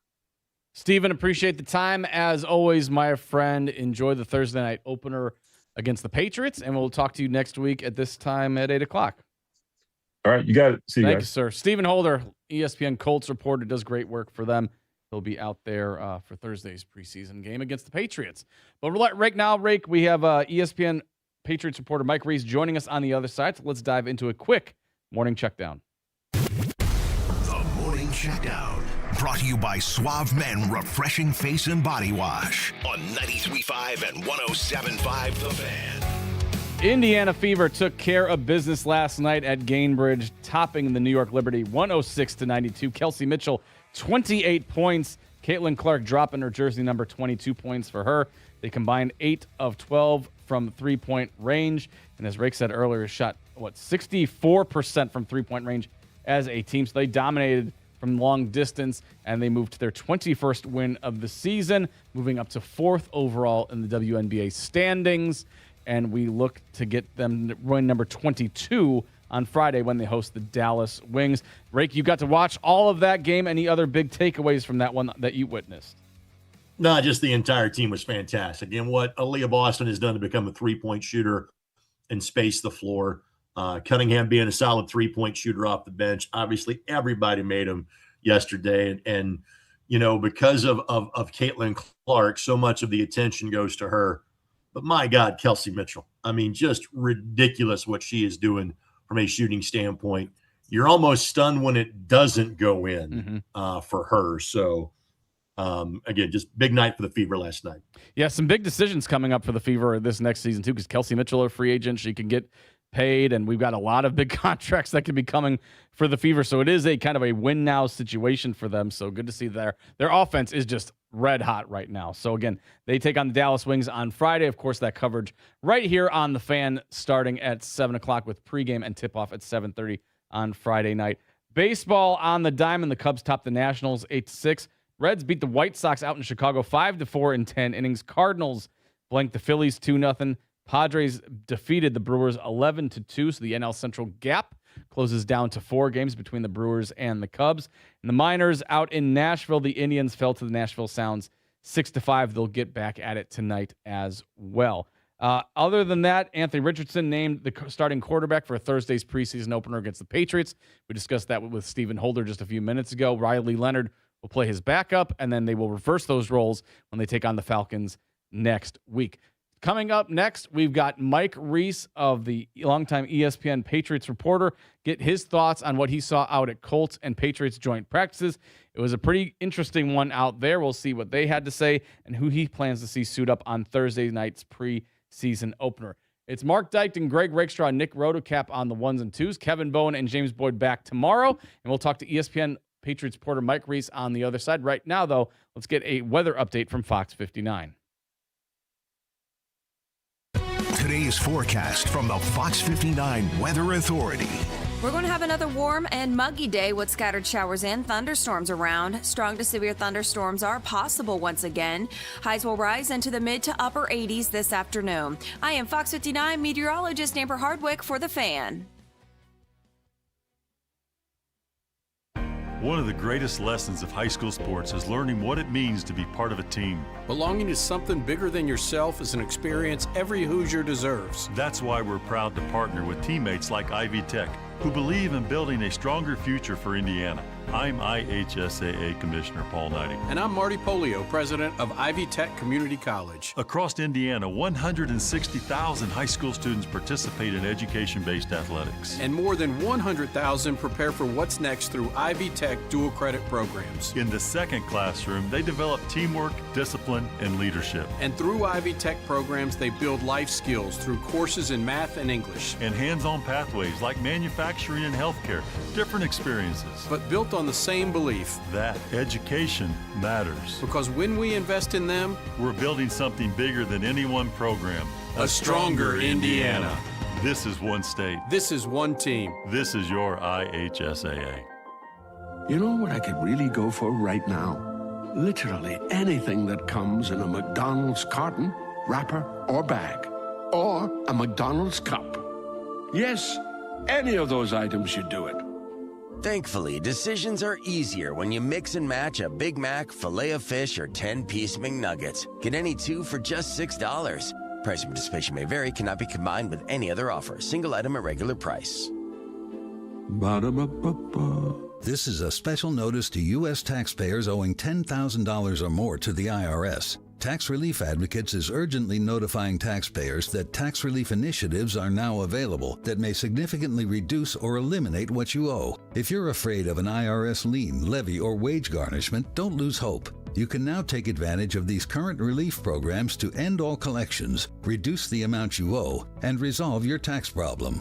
Even if you have years of unfiled tax returns or are already in a payment plan, you may still qualify for significant relief. Struggling taxpayers can now get relief they need during these hard economic times. A hotline has been established by Tax Relief Advocates for you to call and see what you qualify for. They are A+ rated with the BBB and have over 1,000 5-star reviews. Don't wait. Call 800-575-9087. 800-575-9087. That's 800-575-9087 or simply visit TRA.com. Hi, this is Zach, and I've been with Labor's Local 120 for 7 years. For members of Labor's International Union of North America, giving back is part of their commitment to the Indy community, even if it's tug-of-war with a passenger jet. They're going to pull this. I really wanted to do it because it was Riley and Peyton Manning and St. Jude. For Liona Local 120 members, giving back is being part of something bigger than themselves, literally. Well, there's a lot of groups. They had this big, huge plane, real nice big rope tied to it. And, it was me and 9 other participants of the Local 120. They had a little plane, too, for kids. This is Marty Corpus, business manager of Labor's Local 120. While all of our members are skilled, highly trained tradesmen and women, we are also your friends, neighbors, Little League coaches, and volunteers here in Indy. That holds a special place in my heart. It was a lot of fun. Because that was a big plane. We build Indiana for good jobs and stronger communities. We are Liuna Local 120. There's a new look at Royal Pin Expo, and now it's time to celebrate big. Be there this weekend for the Expo Grand Reveal Weekend. Experience the all-new Royal Pin Expo with exclusive weekend-only specials, signature cocktails, and non-stop entertainment. Plus, the Grand Reveal Party on Saturday from noon to 4, featuring family fun all afternoon, including cosmic bowling, a special Indianapolis Fire Department truck tour, face painting, cotton candy machines, and more. Plus, enter the Grand Reveal Sweepstakes for your chance to win free bowling for a year. That's right, Royal Pin is giving away free bowling for 1 year to one lucky winner for the Grand Reveal Sweepstakes. Visit RoyalPinExpo.com during Grand Reveal Weekend to learn how to enter. The all-new Royal Pin Expo is ready. Are you? Visit Royal Pin Expo this weekend for Grand Reveal Weekend. For more information on Expo Grand Reveal Weekend and the official rules for the Grand Reveal Sweepstakes, visit RoyalPin.com/Expo Grand Reveal. That's RoyalPin.com/Expo Grand Reveal. Kenny here to help you ignite your taste buds with Firework Freeze 5-Hour Energy Shots. Juicy cherry, citrus lime, and blue raspberry. It's that iconic freezer pop flavor, but with none of the guilty sugar aftermath. The perfect summer kick. It's a delicious, portable, zero-sugar energy shot bursting with flavor. Bring on summer with Firework Freeze 5-Hour Energy Shots. Available online at 5hourenergy.com or on Amazon. Progressive knows there's no one more important to your team than your pet. They're like your top draft pick. And it looks like Chuck has selected Pepper the Corgi. Bold pick there, Deborah. Yeah, Rich, Pepper has a high ceiling for sure, but he does have a tendency to bark at every tree. Yeah, he brings a lot to the table, but also takes a lot off of it, especially when it's been left near the edge. Nothing left to do now but suit him up for the dog park. Protect your top draft pick from injury and illness with Progressive Pet Insurance. Get a quote at Progressive.com. Progressive Casualty Insurance Company affiliates and third-party insurers. Not available in all states or situations. Covered subject to policy terms.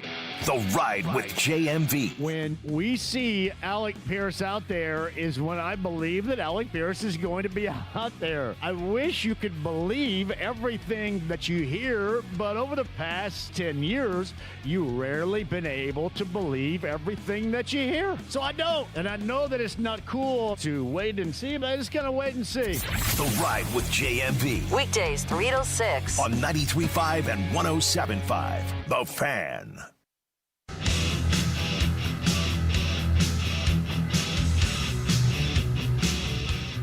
This is the Fan Morning Show with Kevin Bowen and James Boyd. Kevin and James back tomorrow as Kevin's off sending his oldest to kindergarten for the first day. And James Boyd out there covering Colts and Patriots. Joint practices out in Foxborough. Greg Rakestraw joining me out in Boston. And Mark Dykton taking you home until 10 today. Joining us now on the hotline, longtime ESPN Patriot supporter Mike Reese joins us. And Mike, we appreciate the time out of the busy schedule. What were your big takeaways from yesterday's joint practice with the Colts? Well, good morning, guys. Great to be with you. I think my first takeaway is that both teams probably feel pretty good coming out of yesterday. No major injuries, a great atmosphere to practice with, I'd say, 7,000 to 8,000 fans lining the fields and filling the ramps and creating a great energy. And I think if the goal is to come out and take another step in your progression as you get toward the regular season, I think both teams probably feel pretty good about that. Mike, obviously the Patriots made this quantum leap last year. And while the final game wasn't what they had hoped for, there is no way, shape, or form that anything last year for that team was a disappointment. what are the question marks this group has going into this season, where obviously the expectations are much higher going in? Yeah, it's a good question and good thought, because that was one of my takeaways from listening to the Colts. Like, they came in here and they were talking about, hey, it was good to face the defending AFC champions. And it sort of reminded me of how others now view the Patriots. I think questions would be the schedule, first and foremost. Last year, they had a more favorable schedule. This year, 7 of their first 11 games are going to be on the road, where, by the way, they were very good last year, but they're going to play harder opponents. So I think that's the first thing. And then I would say the second thing is really a first-class problem, which is some areas where the depth might not be as good as you want it. I think you probably saw it yesterday, Greg, like at cornerback with Christian Gonzalez, Carlton Davis not practicing. They were pretty thin there, and that helped, in my view, the Colts offense probably have a little more success than I would have anticipated going into yesterday's practice. Mike, we've debated the Colts side of things as far as position groups we're looking forward to see on Thursday's preseason opener. What on the Patriots side is a position group that you're concerned with, or that may have some interesting battles that we should be focused in on Thursday's game? Well, I was listening to you guys talk to Steve Holder before I came on, because, Steve's my teammate. He does a great job. And I loved your guys' discussion about the Colts quarterbacks. And, hey, will they keep all 3? And I would say from the Patriots standpoint, they got, obviously Drake is going to be the starter, and Tommy DeVito's the top backup. And you saw Tommy yesterday in this joint practice hit a couple deep balls. He's had a good camp. They have a 7th round pick, Baron Morton out of Texas Tech, who could be their 3rd quarterback. And I think it's a hard sell, guys, to fans who are going to see mostly backups playing in this game. But my question as a reporter covering the team is, do you keep a 3rd quarterback on the 53-man roster, or does you try to get him onto the practice squad and save that spot for, another position? And so I guess that long answer short, I want to see how Baron Morton plays leading the offense, and if that leads them to have to keep him on the 53-man roster. Again, Mike, not to be overly repetitive, again, to me, there's no negative you take in terms of from the way last year ended and the performance that they had. Do I think Drake May was a better quarterback probably early in the season than late? Yeah, I do. How does he individually take another step forward now in season number 3? So I would say the second year for Drake May and offensive coordinator Josh McDaniels' system means more command for him. They're going to give him more freedom to play with tempo, as an example. So we've seen that a lot in camp, where they play faster than maybe they did at times, or really at any point last year. We didn't see a lot of tempo from them. So I think that's the first thing. And then, Greg, I would say I'm going to use an example from yesterday's practice that we saw. The way that practice ended for Drake, with Cam Bynum intercepting him in the 2-minute drill. And I listened to what Cam Bynum said after practice. He said, we showed him a man coverage and we morphed into a zone look. And Cam Bynum said, we were sort of staring at each other, and I was wondering if he was going to throw the ball, and he tried to fit it over me, and he didn't. And, I was able to pick it off. And I think that right there, I would highlight as a play in practice that, can Drake avoid that in I call it year 3 overall, but year 2 in the system? That's the step, Greg. Like, can he do that? Not make that mistake. I think that's sort of timely to talk about, less than 24 hours after, to me, the play of the joint practice that I would highlight. ESPN Patriots reporter Mike Reese joining us now on the Fan Morning Show. Mentioned Cam Bynum. He had his little celebration after he picked off Drake May. Drake May not expected to play at all in the preseason, or is that just for Thursday's opener? Did we get any clarification from Mike Vrabel on that? We didn't get any clarification from Mike Vrabel on if we'll see Drake May at all in the preseason. They have joint practices, 2 of them next week with the Eagles. And so I think I guess he intimated that, we're doing these joint practices in place of playing them in the preseason games. that's an interesting one, guys, because they open that Wednesday night at Seattle. And do they even want Drake to play before that game? Do they want to show Seattle anything? They want to give him a feel? I think there's still a little wiggle room there to possibly have him play in the preseason. But I would say coming out of yesterday, my thought would be we wouldn't see him the first 2 weeks simply based on how Mike Vrabel described what he was thinking about in his decision making. And just to follow up on that, Mike, I'm sorry, Greg. I just had one quick follow-up. I've done this long enough now where I lived covering the Brady Manning Colts Patriots days. The last time it happened in a Colts Patriots uniform, I think was 17 years ago.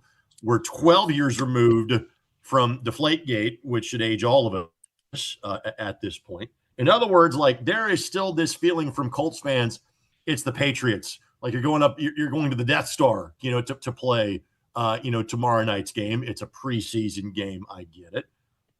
Are the Colts on the Patriots' radar at this point? How do Patriots fans feel that it's the Colts that's coming into town tomorrow night? Good question. I don't sense it. I don't sense that it was that there was animosity like there was when there was the Peyton Manning, Tony Dungy, Bill Belichick, Tom Brady. It's a different era up here. And even though Mike Vrabel, the coach, was part of those teams as a player, he made the point yesterday when he was in Tennessee, they would compete against the Colts. And like I watched so basically what happened was the Colts warmed up on the lower practice field for the first 4 periods yesterday. And then they came up for period 5. And before the team started practicing against each other, they basically came together. You had the Colts on one side, the Patriots on the other. And it looked to me like both coaches were in the middle talking to both teams. And basically, and I have a picture of it. I might tweet it out, basically saying like, hey guys, like we're all here with the same goal. I'm assuming this is what it was. Look, we want to get better. We want to get better. Let's keep no fights. And like, guys, like there was one, like I would call it a minor incident in the special teams drill. Nothing like what I'm reading about with the Jets and the Bucks yesterday with fights, or the Titans and the 49ers. So Greg, to answer your question, like if I felt like there was that feeling between the organizations, I think we would have had multiple skirmishes yesterday, guys ejected from practice. And there was, in my view, very, very little of that. ESPN Patriot supporter Mike Reese joining us for a few more minutes on the Fan Morning Show. Mike, what's the status of Gillette Stadium, of the field conditions on Thursday? Because we've heard that the league apparently ruled the field was non-compliant due to some World Cup situations. Where are we at standing as we head into Thursday's preseason opener? Yeah, that's another good question. So the Patriots had the natural grass in for the World Cup. They removed it after the World Cup to put in the artificial surface, which they've had since 2006, because they host a lot of events in the venue. And the artificial surface that they had, had passed, some of these field tests, but the independent laboratory tests that apparently is also required didn't pass. So they had to rip up the field, which they did, I believe, over the weekend, put a new surface down. It needs to get clearance from the NFL. I assume that's a fait accompli, but I don't know if that has officially happened yet. And it's basically the newest version, I'm told, of the field they had, before they picked it up to put the natural grass down. I don't know, guys, why they didn't just pick the newest version of the field they had before and put it down. That's an unanswered question, but I'd be surprised if there's any major issues, with the field relative to what they had last year. Mike, last thing for me, and I wanted to save this till the end because, frankly, you've probably talked enough about this for one lifetime, the whole Mike Vrabel off-season, off-field issues, et cetera. The only thing that I think is germane to the conversation at this point, has that been any distraction, any impact on this Patriots team dealing with all of the off-field stuff earlier this year? So I think that is a hard question for me to answer, because I think you'd need players or coaches to be honest and when you ask them, hey, behind the scenes, have you noticed any difference in Mike Vrabel? Sure. Publicly, Greg, they tell us this is the same guy, and I will tell you from what I watch at practice, I wouldn't be able to notice any difference. My stance as a reporter covering the team has been, unless someone tells me, that things are falling apart for Mike personally, and it's affecting his ability to coach the team, I don't see it as a major issue.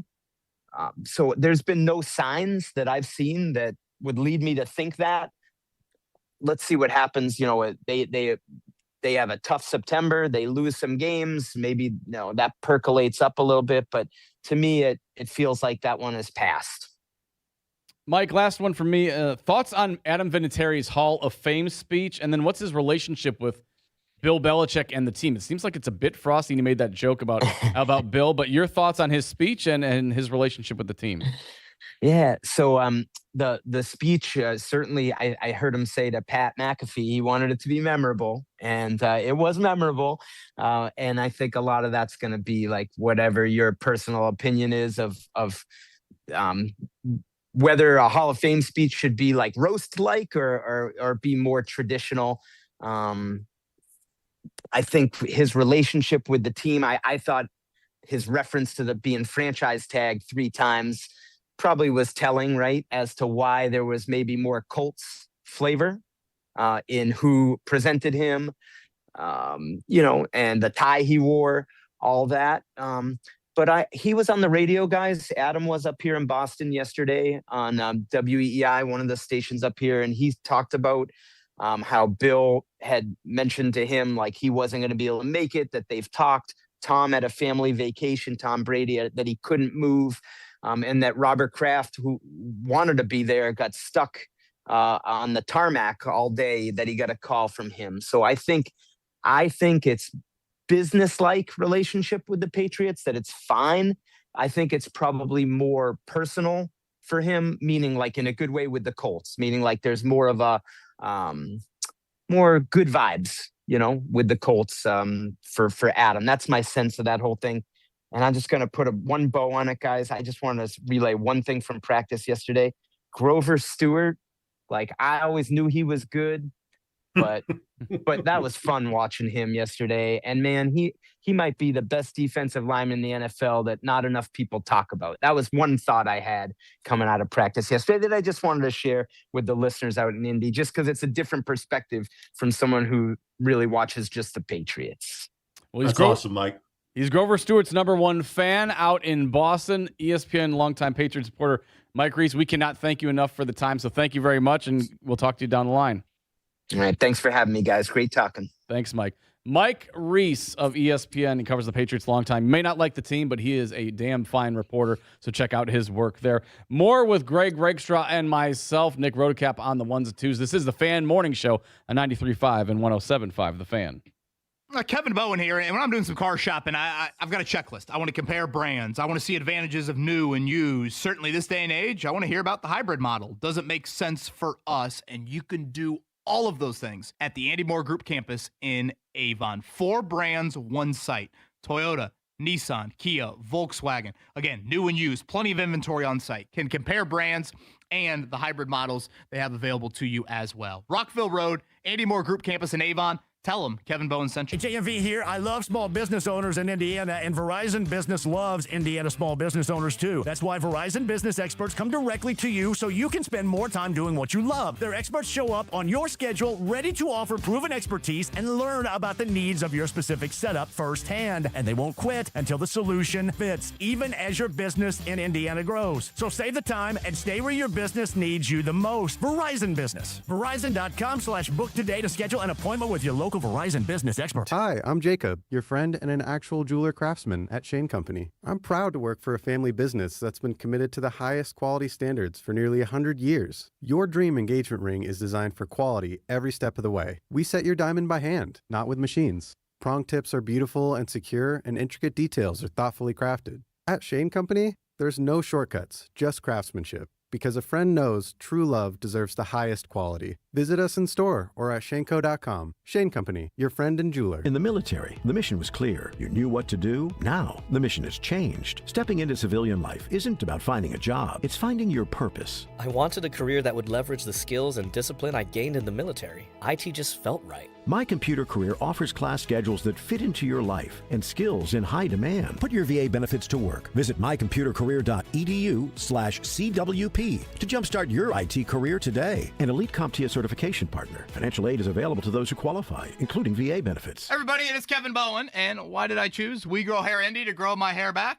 Well, it's pretty simple. They've got the best results. Darren Andrews, the clinic director, is here. Darren, can you tell us how you get those amazing results that we see all over WeGrowHairIndy.com? Yeah, thanks, Kevin. Well, it's not just one thing that brings great results. At We Grow Hair Indy, there are three things. One, our microscopic evaluation helps us create the right treatment plan. Two, the best procedure can give you the best results. We're one of only 2 clinics in the entire country to offer the ARTIS robotic FUE procedure and the multi-unit hair grafting procedure. Yeah, and I know number 3 is the follow-up care to make sure that I was getting the results I expected, and you guys were tremendous in that follow-up care. So you can stay tuned and watch my hair grow back on my VIP page at WeGrowHairIndy.com. And again, call 317-522-2995 for your first step, which is a free evaluation. That's 317-522-2995.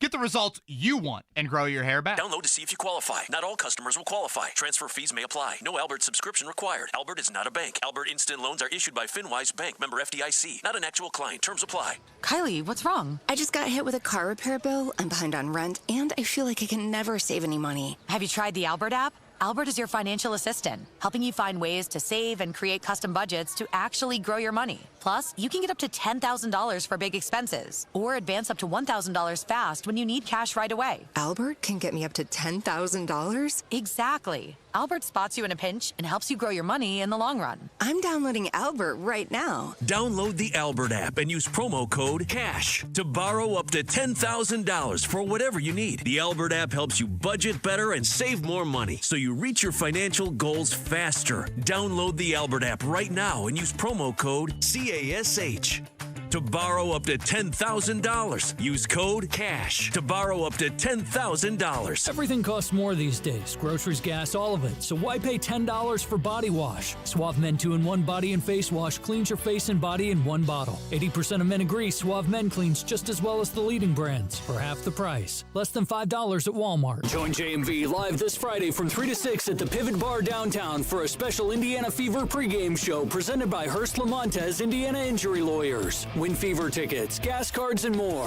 From court to court, you've got a winning team with Hearst Lamontes. The Fever host the Dallas Wings. Friday night at 7 on 93.5 and 107.5 The Fan.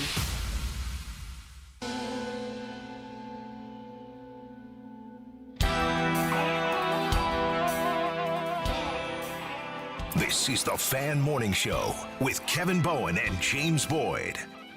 You know, you take certain medications, and the doctor says if this lasts over 4 hours, consult a physician, go to the emergency room or whatever. That's the case. That's why Greg Rakestraw and I are only on for 3 hours today, because we don't want to get everyone too excited. They can't give us a 4th hour. Greg Rakestraw joining me from Boston this morning. We appreciate him waking up early for us. We got a little VIP tour of the hotel room that he was staying at. He had a Starbucks coffee. He's good to go there. Greg, I brought this up to Kevin yesterday, and I'm trying to see if I can coax you into it too. Are you interested in any Akron Zips season tickets? I was able to listen. I actually had a rather long commute yesterday. And so I know the conversation you are having. I can tell you because of the proximity, and I know the Robert Morris folks well because, well, football, this is not the case. They're in the Horizon League for all their other sports other than hockey. So I'm friends with a lot of the behind-the-scenes folks at Robert Morris. I can tell you a lot of their fans have been buying Akron season tickets so they can potentially be the offensive coordinator for that game. I think it is absolute genius by Akron. So here are the reasons up until now we would have had to have talked Akron football in like the last 40 years. All right, here we go. Jerry Fowles ended up at Akron after his days at Notre Dame. Terry Bowden was briefly the head coach at the University of Akron. Their mascot is a kangaroo, Zippy. Sold. They used to play in a stadium called the Rubber Bowl. Now they play at InfoCision Stadium. And if I can get a fancy, you would have learned this word at the University of Indianapolis word with you. The nadir of the Tom Allen era was Indiana needing multiple overtimes to beat Akron, like in his last year there. Those are the reasons we would have talked Akron football, unless it would have been, hey, could LeBron James have actually played for the Browns in the National Football League as well? So those are the reasons we would have talked about Akron football until you potentially being an offensive coordinator. So have you put down your season ticket deposit yet? I have not yet, but I'm tempted because $75 for a full season of tickets, that's a hell of a deal in this economy, I would say. That's a hell of a bargain there. And the fact that you might be able to scrimmage up plays. When you don't win, what do you think the resale value of said Akron season ticket is, though? Well, that's a great point. Like with all these sales going on, probably for the Akron Zips, if you don't win, I'm assuming those are hitting the secondary market, and God knows what you're getting. You're definitely going in the red, I would assume, probably with that one. I don't think. Would you like me to tell you the other games you would be potentially watching? Yes, please. You ready? Okay. You would get tickets for the Robert Morris game on September the 12th. You'd get UNLV coming to town. That's not bad. Okay. On September the 26th, because it's the MAC. There's always a directional Michigan involved. So Eastern Michigan will be there on October the 10th. You then would get to see some midweek action against the Ohio Bobcats. That's actually not even on a Tuesday. You'd get more midweek action against Western Michigan on November the 10th. And then Friday, nothing says Thanksgiving loving like going to see Buffalo and Akron. Oh, hell yeah. On a nooner. On Friday, on Black Friday, you can go and watch them play the Buffalo Bulls, Pete Lembo's squad up in Northeast Ohio on November the 27th. That's what your season tickets would get you. Sign me up for that. That's solid matchups right there. That might be more tough than the IU non-conference. In all seriousness, that's 6 games at $12.50 That's what I'm saying. It's a good deal. That's pretty good entertainment. It's a good deal. In 2026, the year of our Lord, $12 a game. Come on now. Yeah. My question for you is, what play are you drawing up first if you were to win the offensive coordinator of the game for that one? So I have spent time around Catholic football. Ron Colley would do something similar to that. I don't know whether it's at the Revelation or something else they would do. You didn't get to be the offense coordinator for like a quarter or a series. You got to call a play. And this was in the heyday of Bruce Cyphers at Ron Colley, where everything was student body right, student body left. And you didn't need to change it because, well, you kept winning by playing that way. So there was always a reverse option flanker pass or something along those lines. And after my first year, when I saw that play, I'm like, I would look at my color partner and go, was that the donor calling that play? And I get a head nod about why the play call varied for like the one time all season. Well, we'll know if Robert Morris wins the competition because there'll be a punt on the first down. But see, I understand that. But then like that'd be your series. You'd be done. Yeah, you're done. Right. So you spent $75 for an extra punt. I'm not sure that's worth it. Well, you can't force them to throw an interception or anything. So I'm trying to think of what other options if a Robert Morris alum wins that. What play could they possibly, the drop kick or something? I don't know what we're doing here. I would at least try to have like somebody go, hey, why don't you go like 20 yards backwards so you get a better view? You can throw it from further back. So start with a significant lateral, and then you would try to go like with some sort of double or triple handoff.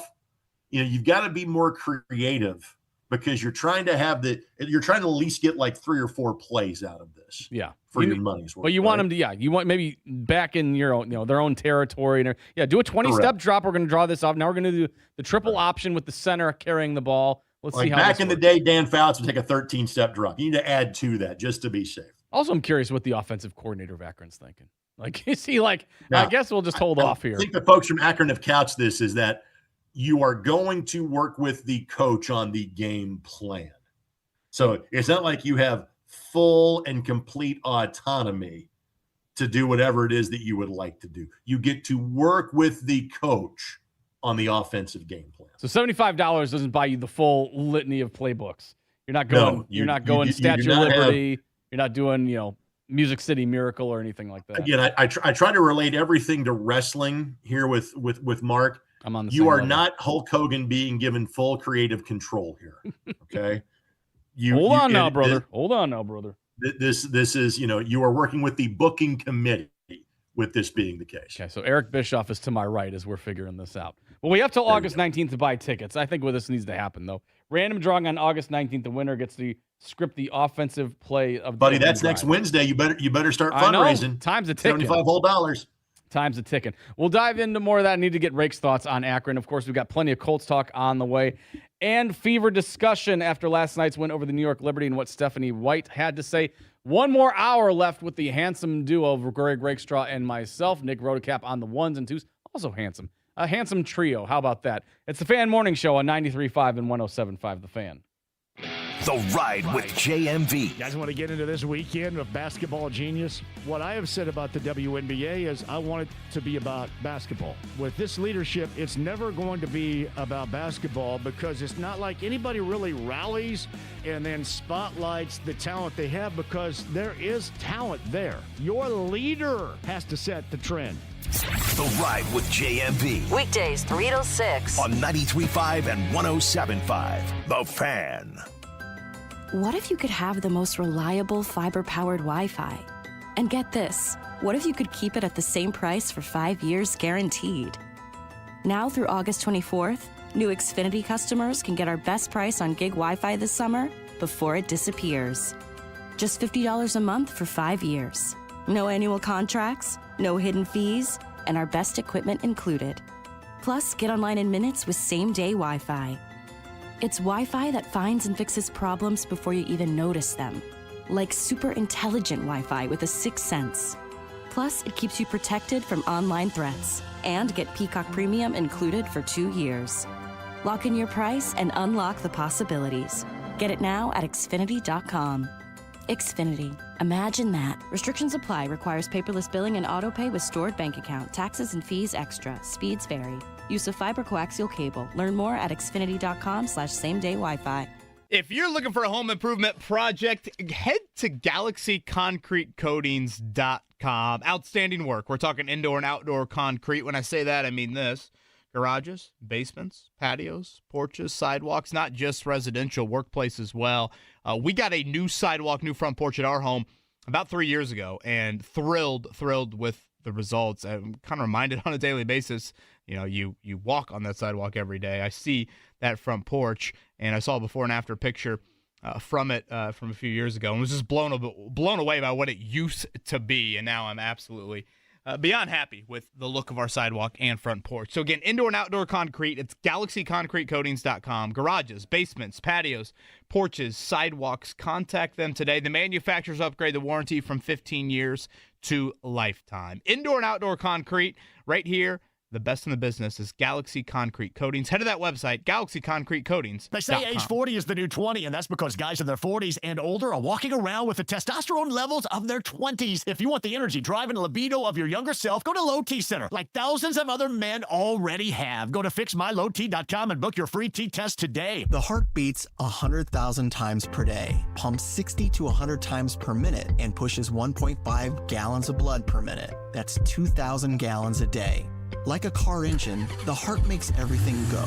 The ventricles fire off like pistons, while the heart's electrical system ignites like spark plugs to keep everything moving. When anything is out of sync and the engine knocks or keeps revving, doesn't turn over, or you're struggling to go uphill, you might have heart trouble. Those pistons could have arrhythmia issues. Your spark plugs might need a boost. Or maybe you just need a bit of a tune-up. Maintenance is a part of life. When those miles add up, you've got to pay attention. Check for shortness of breath. Check on any noises. Check if you're ever just chugging along. Check your engine. Check your heart. Schedule a $49 heart scan at Franciscan Health at franciscanhealth.org/screening bundles or call 833-238-0688.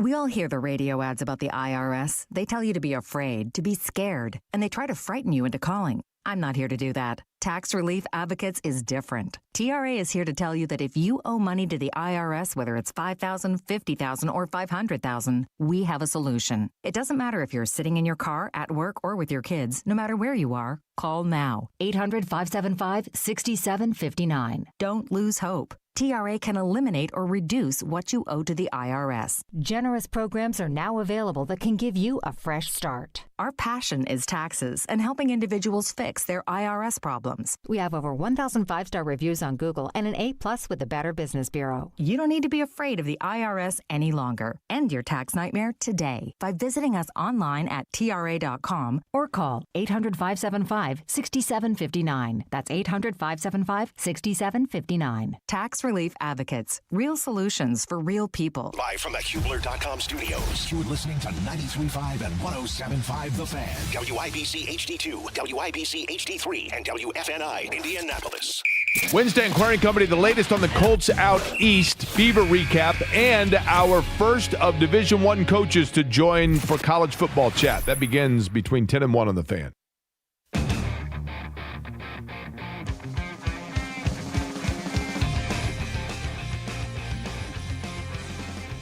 This is the Fan Morning Show with Kevin Bowen and James Boyd. 1 hour left of the dynamic duo of Greg Rakestraw and myself. Nick Rotocap on the ones and twos playing the jams this morning on this Wednesday. Hope everyone is safe and sound out there. We had some storms roll through this last hour. Looks like it's drizzling now, but obviously big storms headed out from northwest Indiana down through this way earlier yesterday. So hope everyone is safe and sound. Appreciate you joining us, whether it's on 93.5, 107.5 The Fan, on the Fan app where you can stream us all the time, or on YouTube. We appreciate that as well. So we had Stephen Holder and Mike Reese on earlier for some Colts talk. And Greg, we're going to start the 9 o'clock hour with a little fever talk after their victory last night against the New York Liberty. Again, we loved everything we saw on the court. They stepped up to the plate and took care of business in a critical stretch of their season. Got dominant performances from Kelsey Mitchell and Caitlin Clark. And, of course, they also responded to the pregame venting of one head coach, Stephanie White. We played it earlier to start the show. Let's re-rack that real quick just in case you did miss it last night. Stephanie White's pregame press conference ahead of their game against the Liberty. Nick, if you have that, go ahead and fire that up. No, I'm going to start today. This isn't necessarily for those people that are in this room. This is more for an online community that's trying to create narratives that simply don't exist. Trying to create a fabrication or distortion of who I am, of what I'm about. Our players' success, our players' health and wellness, our players' safety is always a top priority for me. One of the things I pride myself on is my relationships with players. For those who have anything to say about the play in the last game, I didn't see the play in real time. I went straight to a press conference. I thought the play got called right. Thankfully, Sophie's okay. Was it egregious? Absolutely. When you have a chance to watch that over and over and over on replay, you can see that. I didn't have that in real time. Were there any I take personally any suggestions that I don't 100% always have my players back. I ride with them 10 toes down all the time.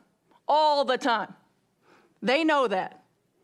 It's a shame that we can't have an opportunity to talk about what great basketball they're playing.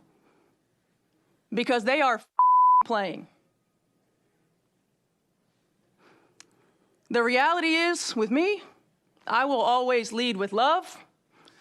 I will always lead with grace. I will always lead with humility. And I will always lead with integrity. Doesn't mean I'll always get it right.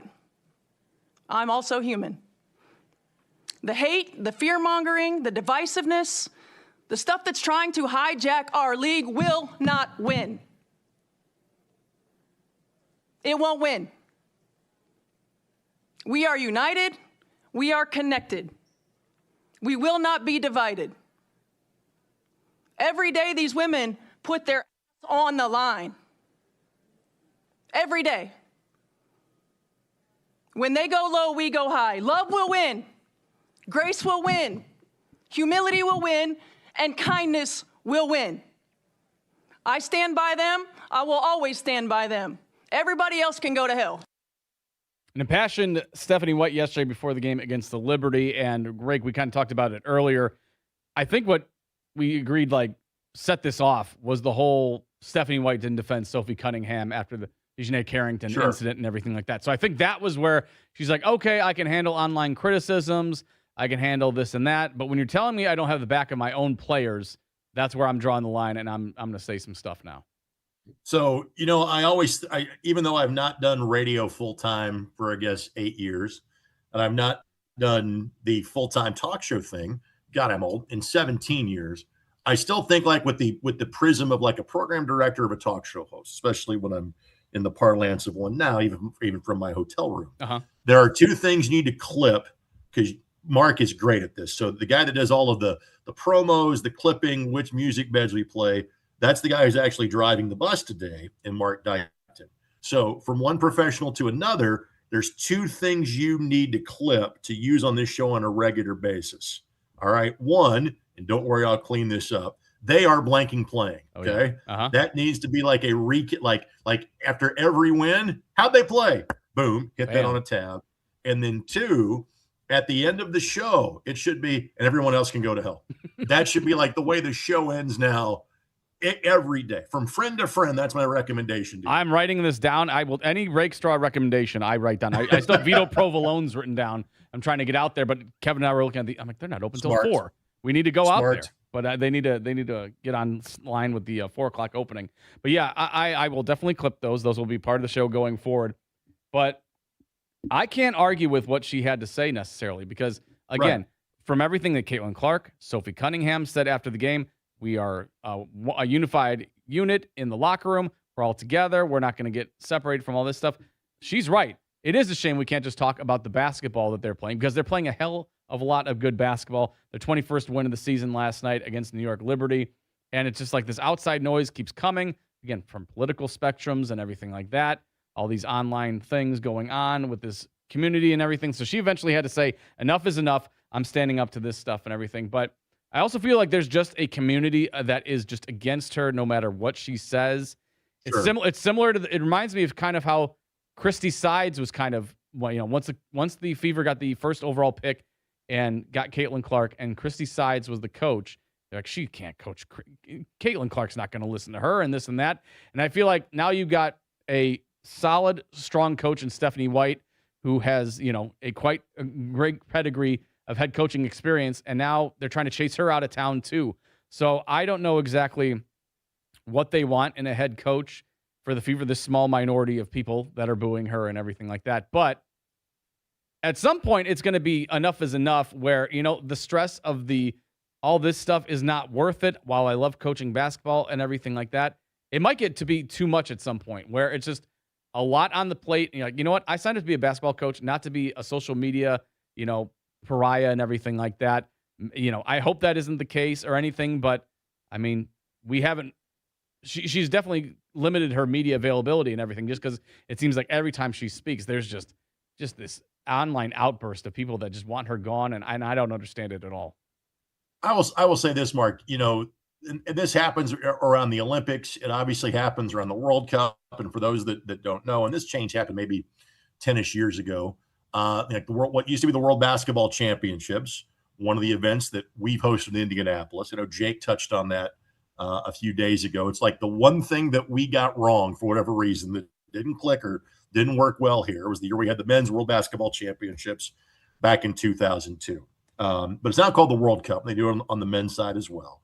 So there is a 3-week break that is coming up in the schedule, basically 2 weeks from now. I looked this up during the course of while you were rehashing Stephanie's comment. Basically, the season goes through August the 28th. Then it is a 3-week pause. You come back and play for a week, and then boom, it's the playoffs. I think a 3-week break is kind of good for everybody involved, to be honest with you. Caitlin Clark and Aaliyah Boston will play for Team USA. Kelsey Mitchell will not. I don't watch enough other WNBA to say intelligently. I understand that you take your best 7 or 8 players. All right, we need this defender, we need this rebounder, and whatever reason, probably with that group, they had enough scoring, didn't feel they needed to add Kelsey to that mix. She had been phenomenal if they'd taken her, but that's a conversation for at least a different segment, if not for a different day. I think a break is great for everybody just to relax a little bit. Maybe not how they're playing, given how well they are playing. Obviously, as you've alluded to a couple of different times, in this time slot tomorrow, you'll be a part of it. I won't be, and that's okay. But because James and Kevin will be back. So I'm going to actually quote James from Twitter from last night while he was watching the game again from here in Boston, like I was last night. And he's like, the Fever have the best offense in the history of the WNBA, and some of you want Stephanie White fired. That's not his exact quote, but that's paraphrasing what he put on Twitter last night. And again, let me point this out. In 33 games, the Indiana Fever have scored 100 points 15 times. That is a league record with 11 games left to go. Again, they shot 64% from three-point. Now, are those shots going to go in every night? Of course they aren't. And frankly, part of the reason why the Fever beat the Liberty is Liberty simply missed some open shots last night, okay? Not because the Fever were great defensively. That's kind of not how this team is built. But good for Stephanie for saying something. Good for Stephanie for standing up. And good for her team for backing her up in how they played. And again, you and I kind of grazed on this discussion early in the 7 o'clock hour. Sports are supposed to be fun. Sports are supposed to be entertaining. And you touched on this kind of from Stephanie's position. I'll touch on this as somebody that, I talk about the Fever when I'm involved in discussions like this one. This is supposed to be fun and entertaining. And if it's not, people are going to go find something else to do with their time. And so most of the controversy on the Fever has nothing to do with the Fever themselves. Nope. Folks, let's enjoy the fact that this is one of two things that frankly has a much bigger seat at the table than it did a couple of 3 years ago. Okay, it's this and IU football. They are things that we would mention, but not that we would feel the need to have this much conversation about on a Wednesday in August. The Colts will always have the biggest seat, the Pacers kind of right behind them. But now IU football and the Indiana Fever have a seat at the table as well. Mark, this is again where the program director kicks in, and I want to say things like, of course, you can hear all four of those right here on 93.5 and 107.5 The Fan. Such a pro, right there. Just sliding that in industry executive, working that in. And so I'm not trying to say shut up and dribble. That's not what I'm saying at all. Like, I respect Sophie Cunningham having her stance. What we have to do better is be able to be grown blank people and go, I might view that as different from you, but that's okay. And I can still appreciate you as an athlete, you as a basketball player, and the job that you do. Believe it or not, folks, it's okay to have a difference of opinion with other people. It's okay. And it seems like it's not affecting the Fever, at least in the locker room or anything like that, because obviously to their credit, plenty of personalities. Caitlin Clark and Sophie Cunningham and Kelsey Mitchell and Lee Boston, they all get along great. It's everybody, the outside noise is what everybody's like, why aren't you mad about this? Why isn't Stephanie White doing this? And it's just like, they're fine. They can handle it. They're putting up a hell of a lot of points. They're having a great season. Can we just enjoy the ladies playing the basketball? Because that's been a hell of a story, and it's getting swept under the rug because every single game, it seems like there is some fake outrage from the cesspool that is social media, complaining about something with the Fever and why so-and-so needs to be gone, or Caitlin Clark's going to want out, or Sophie Cunningham this, or whatever. It's just enough is enough. Enjoy the ride while we have it, because like we said, there are some big financial implications coming after this season, whether it's Kelsey Mitchell and Caitlin Clark getting paid. Aaliyah Boston just got paid. There could be a massive shakeup on what this team looks like going forward after this season. So while it's not championship or bust, it might be close to that, because this roster next year could look vastly different. And Mark, let me say this. It's kind of like Stephanie did a great job of throwing a qualifier to start her rant, vent, manifesto, monologue, whatever you want to refer to it as, before last night's game. She goes, just so you know, this is not directed largely at the people that are in this room. Right. Kind of the same thing with, I think on this station, And literally after the last time we talked about this, we always play maybe a promo to start a break or a promo to end a break. What's the promo that played? JMB saying, hey, when I talk about the Fever, I talk about basketball. Yeah. Kind of the same exact thing that, that we're saying here. And so I don't think it's the folks that we're lamenting, trying to shoot down today. That's not the typical fan listener that we are talking about. Correct. So as somebody that is like the next door, maybe I'm like Wilson from Home Improvement on this show. I'm the friendly next door neighbor, or I'm like your fun uncle that shows up, at family reunions. I'm like adjunct faculty. I have a key card, but I'm not, my name's on the marquee, not full time. I think the people that do this show do a great job of putting this in the proper perspective. So let me put out this promo or PSA. If you actually want to talk about the Fever as a basketball team and not the other BS, you have found the right place. Right. You do that here on 93.5 and 107.5 The Fan. If you're going to be Wilson, you better not be hiding that handsome face of yours. I don't want you behind a fence. No.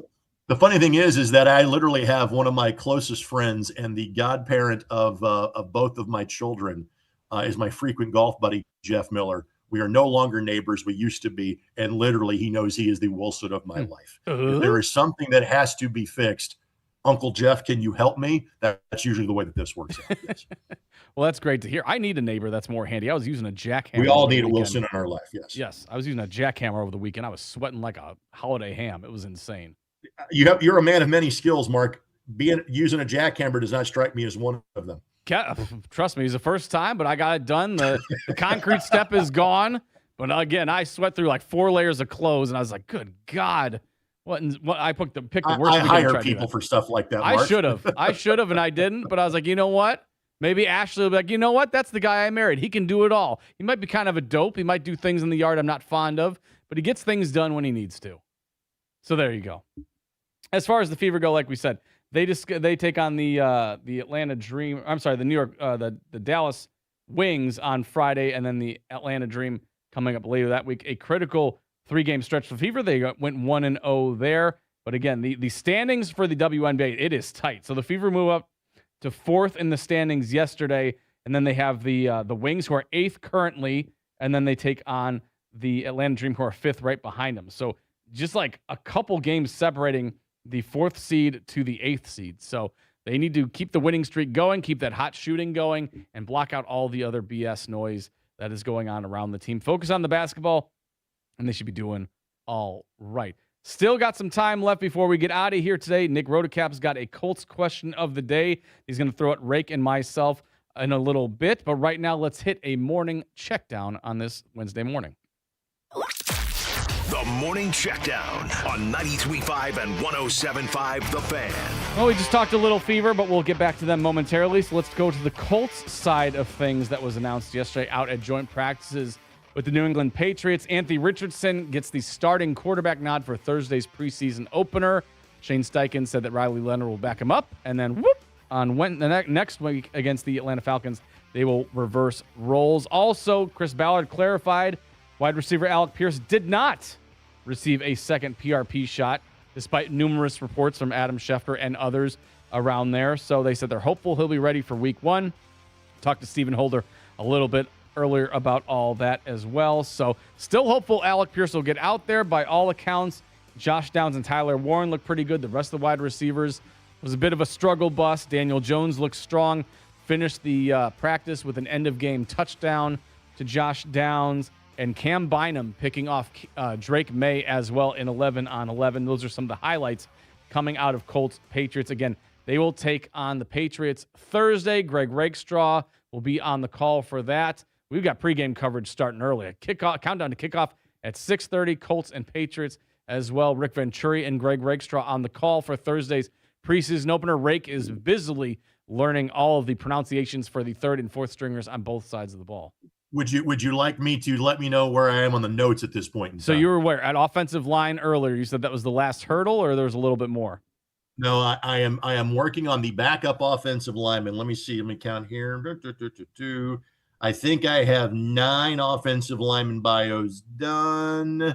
I'm working on the 10th. I am learning a lot about Byron Matos, the Dominican Republic. He is the single biggest dude you see Maybe Jalen Travis is a little taller than him, but at 6'7" and 340, he has quite the athletic story. Now, I'm not sure if I will have time to talk about this in the actual broadcast, because normally if I'm like spending time talking about an offensive lineman, it means that guy unfortunately got hurt.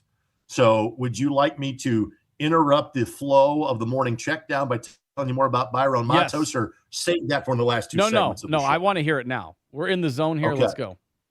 6'7", 340 from the Dominican Republic, which means he played baseball first. His fastball reached the low 90s. Moved to the United States at the age of 16 to play basketball. Played at both New Mexico and South Florida. Then was convinced to walk on the football team for an additional year at South Florida. And he ran a 4.940 in preparation for playing in the National Football League. See, an amazing athlete, not a great football player yet, but a remarkable athlete. He'll get there. See, I'm gonna flash up the old like 90s NBC. The more you know, that's what those need to be. Those little bios. We need to flash those up there. So there you go. I'm not sure I'm entertaining, but I am educational and informative. Well, I mean, you're bringing it all today. You're a man of many strengths here. We talked about the Fever earlier. Again, dominated the New York Liberty 106-92. Kelsey Mitchell led all scorers with 28 points. Caitlin Clark had 22. Shot, 63% from three-point range? Do I have that in front of me? 64%. Don't change him. 64. 25. 16 of 25. So they got their 21st win of the season, move up to 4th in WNBA standings, and they take on the Dallas Wings Friday night. Again, you can hear that game right here on 93.5 and 107.5 The Fan, with pregame starting at 7. On the baseball diamond, fly the W. They got the win over the Nationals 8-6. The Cubbies closing the gap on the NL Central as the Padres shellacked the Brewers 11-2. The Reds showing up strong against the White Sox. They topped them 5-4 in 10 innings. Cardinals blanked the Phillies 2-0. And in the minors, the Indianapolis Indians fell to the Nashville Sounds 6-5 in the opener of their 6-game road series. NFL-wise, Kyler Murray was named the starting quarterback of the Minnesota Vikings, beating out 9 in J.J. McCarthy. So we'll see how that works. I saw a lot of memes of Justin Jefferson saying that, he's finally going to be unleashed. And then the Bears lost their big free agent safety signing Kobe Bryant, originally thought to be an 8 to 10 week injury, out 4 to 6 months after undergoing knee surgery. So a huge blow there for the beloved, but we'll see how they handle that as well. So injuries stacking up around the league in preseason and training camp. We'll see how that goes. Hopefully the minimal for the Colts when they take on the Patriots on Thursday night. Do a quick timeout. Again, Colts question of the day on the other side. Just about 30-plus minutes left with Rake and myself before we get out of here and hand the reins over to Jake Query at 10 o'clock. It's the Fan Morning Show on 93.5 and 107.5 The Fan. Let's get a quick weather update from Fox 59. Today's forecast from the Fox 59 Weather Authority. We're going to have another warm and muggy day with scattered showers and thunderstorms around. Strong to severe thunderstorms are possible once again. Highs will rise into the mid to upper 80s this afternoon. I am Fox 59 meteorologist Amber Hardwick for The Fan. Do you need air conditioning service and need to find a local well-trained expert you can trust, like Family Heating and Air Conditioning? Find that American Standard Air dealer at IndyHomeComfort.com. Audible makes traffic less of an annoyance and more of an opportunity for another chapter. Audible, stories that speak to you. New members can start listening with a 30-day free trial at Audible.com. Batter up, Indiana.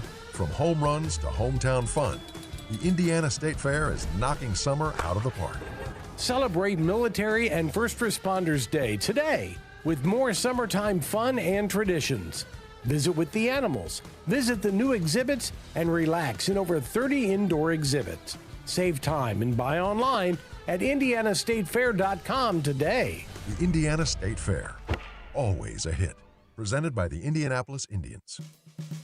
It's JMV here for the best in plumbing. Lance and his local team at LD Smith Plumbing and Drains, 317-927-7186. Make sure as the wet weather is here, your drains are clog free and your sump pump is not only working but has a battery backup. There is special financing going on right now with the best in plumbing. That's LD Smith Plumbing and Drains at 317-927-7186. LMJMV sent you. LD Smith Plumbing. A dirty, stinking honest. Attention Hoosier sports fans. A critical shortage of referees is affecting high school sports all across our state. Without enough officials, JV and freshman games are being rescheduled. or canceled. Even varsity sports like softball and soccer are being impacted. Without officials, student athletes miss the opportunity to learn and grow. Schools don't get the chance to compete. Communities don't have a place to gather as one. That's why we need your help. I'm Brian Lewis, Assistant Commissioner of the IHSAA, and I oversee contest officials in Indiana. And I'm Dion Smith. I've been officiating high school sports for the IHSA for over 17 years. Without officials, there are no high school sports, period. Fans, this is it. It's your time to get off the bench and get in the game. Visit IHSAA.org and click Become an Official to get started. Our Hoosier community needs you. Support high school sports in your community by becoming an official. Visit the IHSA.org and click Become an Official today. It's Rich Eisen for Pella Windows and Doors. Sometimes teams take a timeout to regroup and call the right play. When it comes to your home, Pella Windows and Doors always has the winning game plan. They do it every day, and that's why your neighbors trust them. Visit Pella.com/Eisen today. Right now, Pella Windows and Doors of Indianapolis is offering 60% off installation or 0% APR for 60 months. Some restrictions may apply. See local showroom for details. Offer ends August 31st, 2026. In sports, the tape never tells the whole story. Hiring is no different. AI can make candidates look like an MVP on paper, so knowing the person and the skills behind the resume matters. That's where Robert Half changes the game. Our recruiters combine their expertise with award-winning AI to evaluate skills and fit quickly. Learn how we can find you specialized talent in finance, accounting, technology, and more. At Robert Half, we know talent. Visit roberthalf.com/talent today. Hey, there's lots of ways to listen to 93.5 and 107.5 The Fan. Over the air, obviously.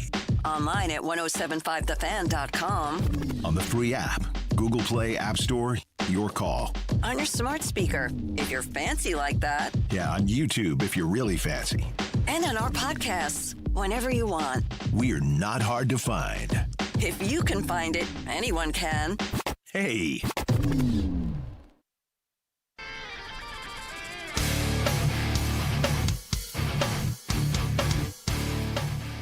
This is the Fan Morning Show with Kevin Bowen and James Boyd.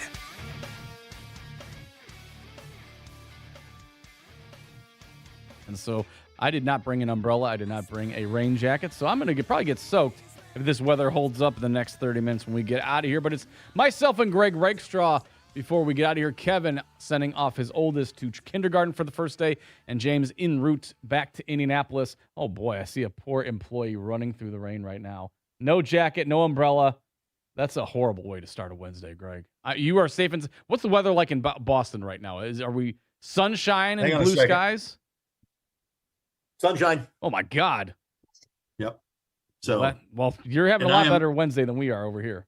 I am down on the harbor, so I'll be walking around, getting a nice ocean breeze. Lovely day. There is a slight chance for thunderstorms tomorrow, but I think this hellscape weather we've had the last couple of days in the Midwest, I think that's actually kind of heading the like drifting southwest, not heading our direction. So fingers crossed. I've never lost a preseason game from a television standpoint due to like storms. We had like a very brief delay one year in Buffalo because of storms in the area. So as our only outdoor preseason game of August, hoping for the best for tomorrow night. Now the Hall of Fame game that one year got canceled, but that was that was more of a spray paint issue than a weather issue, and that's been in my time as part of the radio network, but not in terms of preseason TV. In the Patriots field, we talked to Mike Reese about this earlier. I don't know if you saw this earlier the week about it being non-compliant after they were changing the surface from the World Cup back to what NFL ready field, and the NFL said no, let's get that corrected. So doesn't sound like it'll be an issue, but you're talking about field conditions and all that stuff. Let's hope that they get their P's and Q's in order for Thursday. You got to remember that the preseason ticket is part of a season ticket package. In other words, that's a lot of refunds you got to give if you don't actually have a game on Thursday. There's a lot of incentive for the New England Patriots to get that field right. I think we'll be in good shape for tomorrow night at 7:30. Well, Greg will be on the call as always. Rick Venturi as well will join him. And we've got plenty of Colts talk today, but I know our producer, Nick Rodecap, Might have a Colts question of the day lined up for Rake and myself. Nick, what do you got for us on this Wednesday? So the Colts, their month of September, they play Baltimore, Kansas City, and Houston, obviously. Two very scary quarterbacks, Lamar Jackson, Patrick Mahomes, and then Houston, one of the scariest defenses in the league. Beyond the win and loss record, what does success look like for the Colts in that 3-game stretch where they play 3 daunting opponents, one of them an AFC South rival, beyond just winning or losing the games? What would success be for them in the month of September? I will say that, if you're taking the wins out of it, if you're just saying, like, can you hang tough with these teams? Kansas City should be right in the thick of it again for a Super Bowl contender. Baltimore is usually atop the AFC North. They're usually in the playoffs. Houston, again, big rival in your division. They're probably going to be the favorites heading into the season for the AFC South crown there.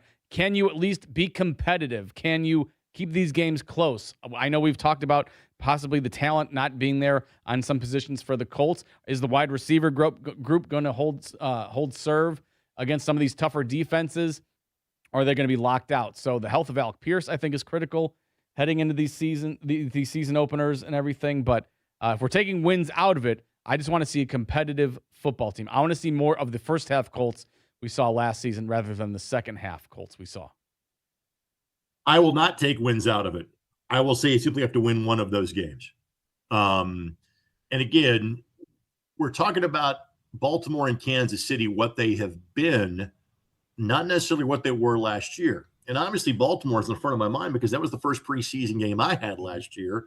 And we were talking about it. Hey, man, this is an amazing operation. Look at how successful they have been. Yeah, the playoff success hasn't been there, but they've been so consistent. And going into last year, Baltimore, I think, returned 10 of 11 defensive starters, and that thing just blew up. And, they no longer have a Harbaugh as a head coach in Baltimore.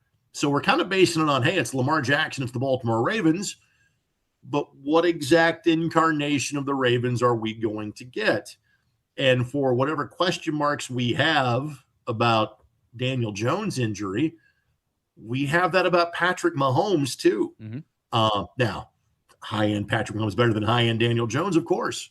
But are the Chiefs have the Chiefs finally gone from veteran to old? Has that transition happened at this point? And then you've got the Houston Texans, which clearly have been the best team in this division, but has that been one the Colts have been unable to compete with over the years?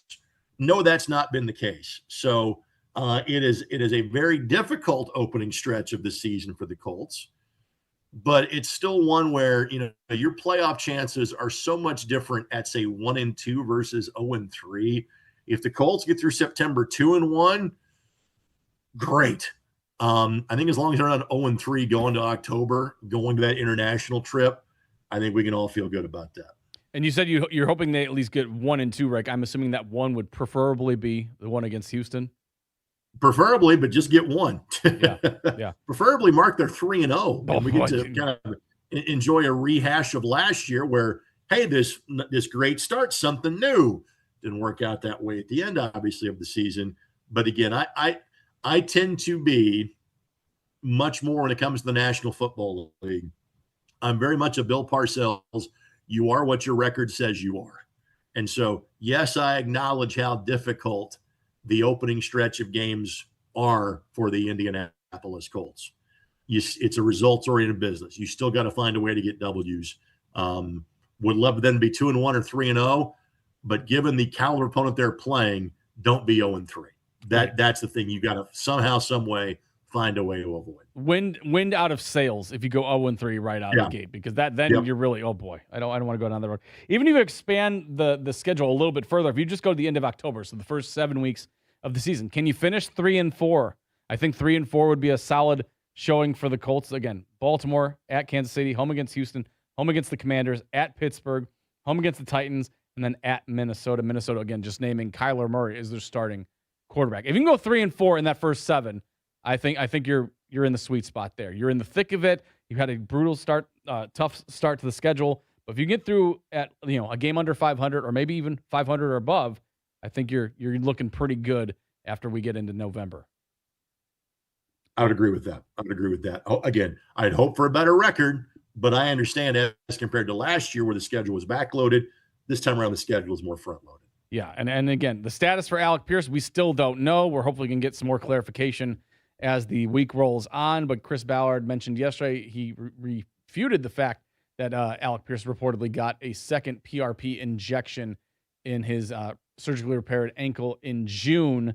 And so he refuted that. We'll have to see exactly what that means as far as timeline. Because again, he's in that 4 to 6 month window. We're looking like we're going to be closer to the 6 month area by then, which would push us closer to the season. But he's gotten very little.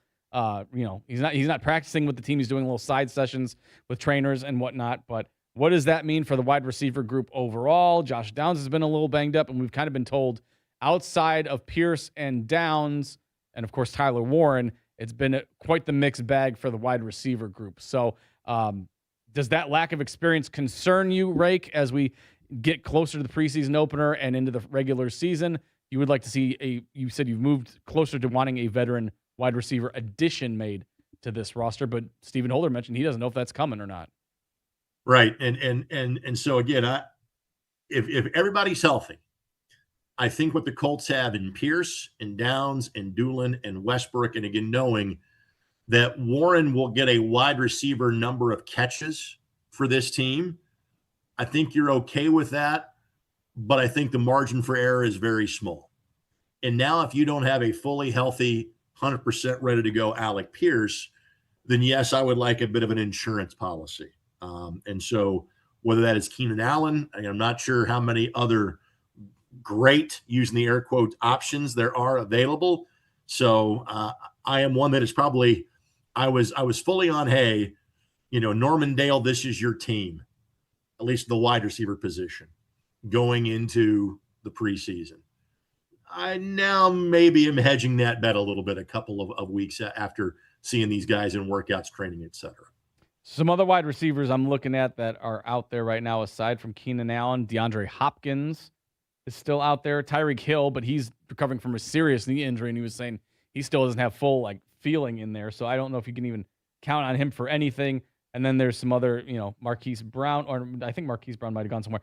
Marquez Valdez-Scantling, Tim Patrick. So it's kind of, not the veteran caliber of a Keenan Allen. I think Keenan Allen specifically, he gets a lot of talk around here because he has that relationship with Shane Steichen. He brings a veteran presence, and he's a veteran who's actually still putting up numbers. It's not like he's just, he's just a decoy or anything like that. He's still bringing in. He's an elite route runner, and I think he could actually bring a lot of veteran leadership and depth and talent to a Colts wide receiver room that I think we have some big questions heading into the season on.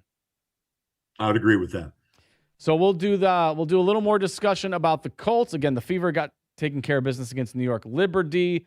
And we've got, of course, Jay Query coming over in about 20 or so minutes here before we fully sign off. But Greg has been working feverishly on the Colts pronunciation guide. Now, you said you don't worry at all about the Patriots, correct? You are. Well, I try to know how to pronounce. I know how to pronounce their names, and I know what names are attached to them.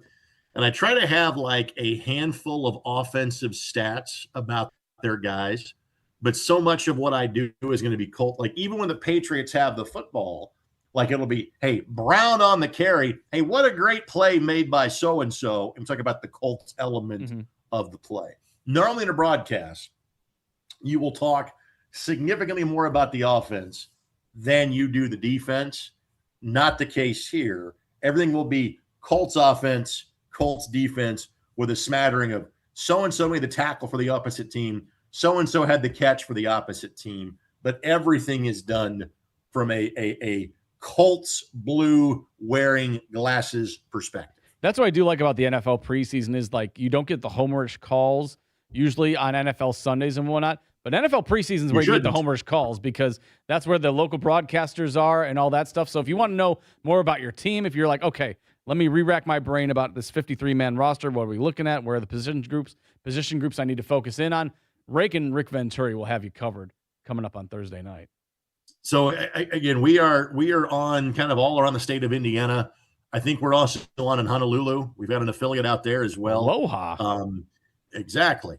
And there are times when the NFL Network will take us, especially when we're at home. So like tomorrow night's game is not an NFL Network game. I think all of them now, because of the ESPN partnership, I think we're all streamed on ESPN Plus. I believe that is the case. I believe that's correct. Yes. So if you are watching if for some reason you are listening to this program and you are a Patriots fan, we are probably not the broadcast for you. Yes, you'll be able to see your team. We're not going to talk about them very much. So for future reference, if you're tuning in on NFL Network, if we happen to be on NFL Network, either live or tape delayed, the last 2 weeks of the season, and you're a Falcons or a Lions fan, you will be able to watch your team. We will not be talking that much about your team. We are talking about the Indianapolis Colts. That is whom we're here with. That is whom we're here to serve. Colts Lions in week 3, August 29th. That is a 1 o'clock NFL Network TV game. So there you go. Little PSA. I better wear my good suit for that one then. Yep. There you go. And Carly might be speaking with you during one of those home games, you said. That is correct, yes. Look at that. All right, quick timeout here. One more to go. Greg Rakestraw and Mark Dykton with you on this rainy Wednesday morning. It's bright and sunny out in Boston. Greg's got his cup of coffee. He's good to go. One more quick timeout, and we'll wrap up things before we hand off the reins to Jake Query at 10 o'clock. It's the Fan Morning Show. Mark Dykton, Greg Rakestraw, Nick Rodecap on the ones and twos on 93.5 and 107.5 The Fan. Hi, I'm Hannah, and I work at Laborers Local 120. It'll be 2 years in September. For members of Laborers International Union of North America, giving back is part of their commitment to the Indy community. We volunteer with the Helping Veterans and Families of America. It's an organization here in Indianapolis that provides food, clothing, and job opportunities to veterans in the area that are in need. Commitment to being part of something bigger than themselves. We talk to some of the veterans that are in there. Sometimes they'll tell us they need a specific food item, like they wanted a lot of peanut butter a couple weeks ago. So we went and bought $500 worth of peanut butter. This is Marty Corpus, business manager of Laborers Local 120. While all of our members are skilled, highly trained tradesmen and women, we are also your friends, neighbors, Little League coaches, and volunteers here in Indy. For me, everybody is just so incredibly grateful. I can see real change happen with the support that we give to our community. We build Indiana for good jobs and stronger communities. We are LIUNA Local 120. In a contracting business, you're either growing or you're grinding. Success is no longer about hard work alone.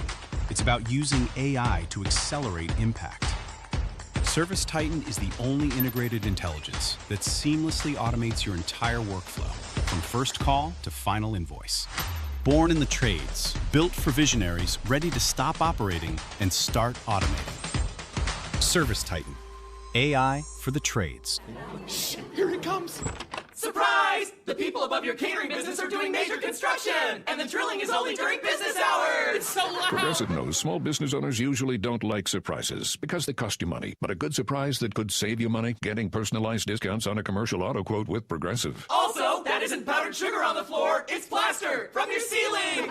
Surprise yourself. See if you can save in as little as 8 minutes at ProgressiveCommercial.com. Progressive Casualty Insurance Company and Affiliates. Discounts not available in all states or situations. Football season is about passion, pride, and teamwork. And that's why True Blood Real Estate is proud to be the official real estate partner of the Indianapolis Colts. Just like the Colts, we believe great teams make great things happen. From kickoff to closing day, we're committed to serving communities across Indiana with heart, hustle, and a winning attitude. Because when our neighbors succeed, we all win. True Blood Real Estate and the Indianapolis Colts, a championship team on and off the field. Visit TrueBloodRE.com to learn more. The Fan is sending you to the 2026 Indiana State Fair. Listen for your chance to win a family 4-pack with 4 admission tickets to Indiana's biggest summer celebration. You can also purchase tickets and find all the latest deals at IndianaStateFair.com. The IndyCar Series races through the streets of Markham Sunday at 11:30. Brought to you by the Indiana Union Construction Industry. Skilled on principle, union by choice. On 93.5 and 107.5 The Fan.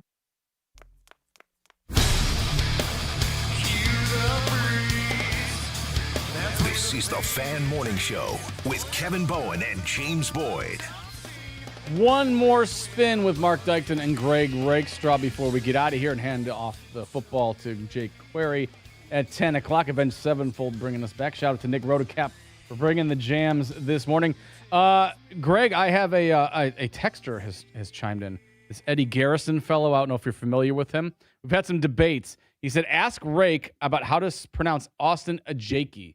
Is that correct or is it different? Because we've had varying degrees of pronunciations for the Colts player. Oh, hold on. I can't hear you, Rake. Just a sec. You might have muted. Austin. There we go. Austin Ajike. Ajike. Okay, see, there we go. So, listener Eddie, appreciate you listening for us. We've had debates because, Matt Taylor, I think, had one pronunciation of it too. It seems like you're leaning in that boat, and Kevin and James weren't exactly sure how to pronounce that. So, there we go. Now we've got it, and that's on the Greg Rakestraw pronunciation And I think guide. he's a name that we're going to have to pronounce, Mark, because, again, he's going to be a player on special teams, but nobody has kind of taken that linebacker job by the scruff of the neck just yet. He might be a guy that could be a starter in week 1, which I'm not sure was the plan, say, as of a few months ago.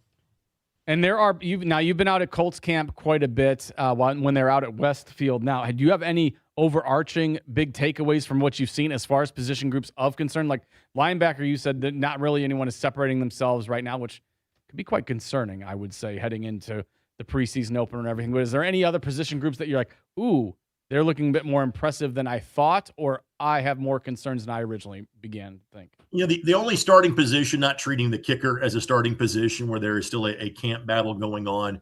Again, whom the starting linebackers are going to be. Again, I think if the Colts had their druthers, it's the 2 draft picks from this year in terms of Allen and Betcher that would be those guys. But if they're not ready, then other guys will get the opportunity. And again, Akeem Davis-Gaither is a guy that triple-digit tackles last year for the Arizona Cardinals. So it's not like there's not a lot of experience with the Colts.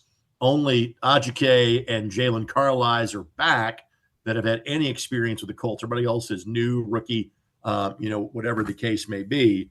But in terms of starting position, I think that's the one that's still to be determined. The other battle, and again, to some degree because of injuries, it's not been as much of a battle. Seth McGowan, in terms of taking over the backup running back spot in comparison to DJ Giddens. Giddens was a third-day draft pick last year and simply was a non-factor. I think he had 26 carries all year. Had less than 100 yards rushing. Part of that was the amazing durability and usage of Jonathan Taylor. And obviously, JT has just signed on for a couple of more years as well. And when Jonathan has been great, he's been exceedingly durable. I'm not sure you can bank on that happening again. I think we looked it up when I was in there last time. I think Jonathan played on 82% of the Colts offensive snaps last year.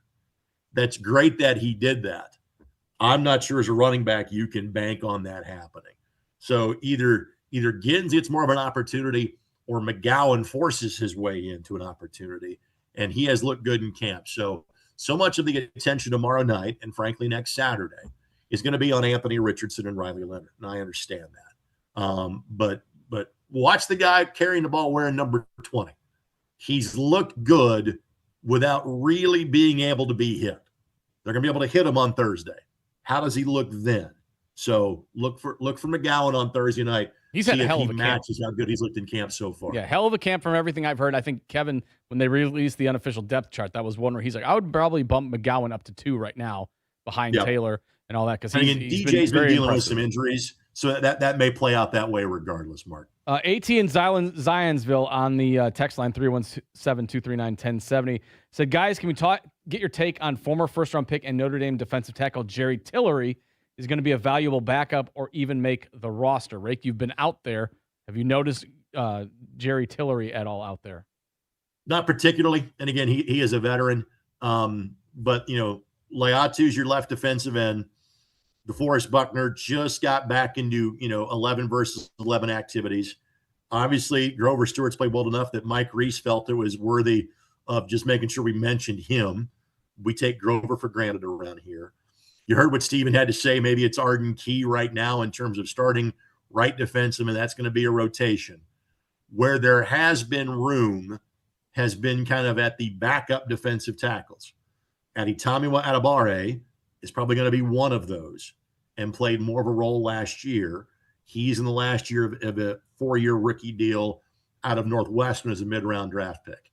There's probably a spot next to him. You've got Colby Wooden that kind of plays that role. He was the guy that, yes, there was a player sent back in the trade for Zaire Franklin. That's him. That'll be a factor. One of the things that you will notice, maybe with the exception of linebacker, again, I mentioned Akeem Davis-Gaither, but if you look especially defensive line and in the backfield, the Colts elected to bring in a lot of guys that have NFL experience. especially in the defensive backfield. But you see a Michael Clements, you see an Arden Key, you see a Colby Wooden, you see a Jerry Tillery. I'm not sure all of those guys are making the roster, to be honest with you.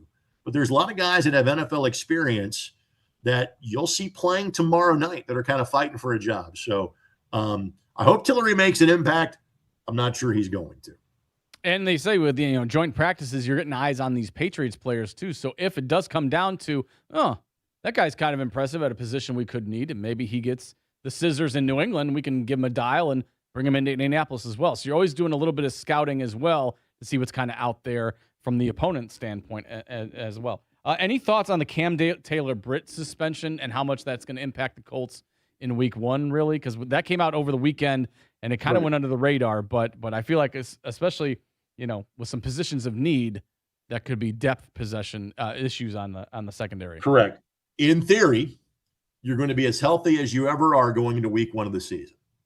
And so if you had to have a player suspended for a game, week one would be the week to have that happen. Is Cam going to be on the team? Yes. But again, your starters are going to be, barring injury, Sauce Gardner, Justin Wally, Mooney Ward. Obviously, Mooney is not going to be playing this week. I'm not sure Mooney's playing at all during the preseason, given his injury history, dealing with a back issue. But you've got several guys that have played at the cornerback position. Remember, you traded for Mekhi Blackman at the end of the preseason last year, and I thought did some good things for you. Jalen Jones is a guy that played a lot of snaps early in his career, didn't feature much last year, and is not guaranteed to make the team this year. You've got Jonathan Edwards that kind of got forced into playing last year. And so you've got some experienced guys. So you kind of knew probably something was coming when you signed them. And the fact that it's 1 week in week one should not be a massive blow or detriment to this team. Well, Greg, we appreciate you joining us this morning, specifically me. It's been a fun morning. It was our first maiden voyage down this. What's the rest of the day looking like for you out in Boston? That's a great question, because I think I've maximized my time because during commercial breaks, I've just been plowing away on notes. So let me see where we're at. I'm working on the 4th string center. I've got to add the backup right guard and the 3rd string right tackle. I'm down to 3 player notes left to go. Are you familiar with the movie PCU by any chance, Mark? Oh, Jeremy Piven, of course, back in the day. Remember the weird guy, the Kane Hackman theory? Uh-huh. The feeling that he had when he could stop watching TV, and he immediately celebrated, and then he realized he hadn't stood up in forever and could not feel his legs. Yeah. I think that's going to be me when I'm done with those 3 player notes. So I'm actually get out and walk around and enjoy staying in downtown Boston as soon as this conversation is over. And you head towards Foxborough, not today, right? You're not going to go until tomorrow. Correct. So all of the other behind the scenes folks, that actually have real work, I just sit here and talk football. Those guys are at the stadium today. I, work on applying my television makeup to get ready for tomorrow. Look at that. Well, Greg Rexstraw is going to get a walk in, maybe walk past Fenway, listen to some Dropkick Murphys, enjoy all the sights and sounds that Boston has to offer, and then he'll make that insane trip to Foxborough, which is an hour away from actual downtown Boston.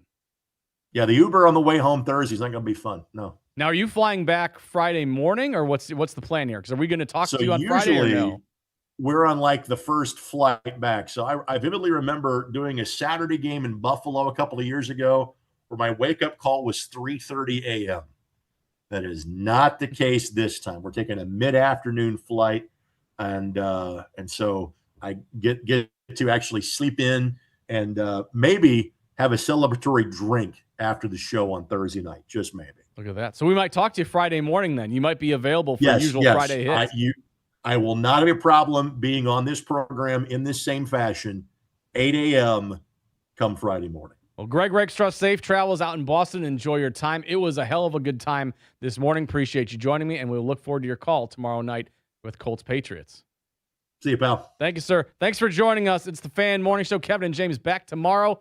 We will see you tomorrow morning. Jake Query and Eddie Garrison up next. Query and Company at 10 o'clock.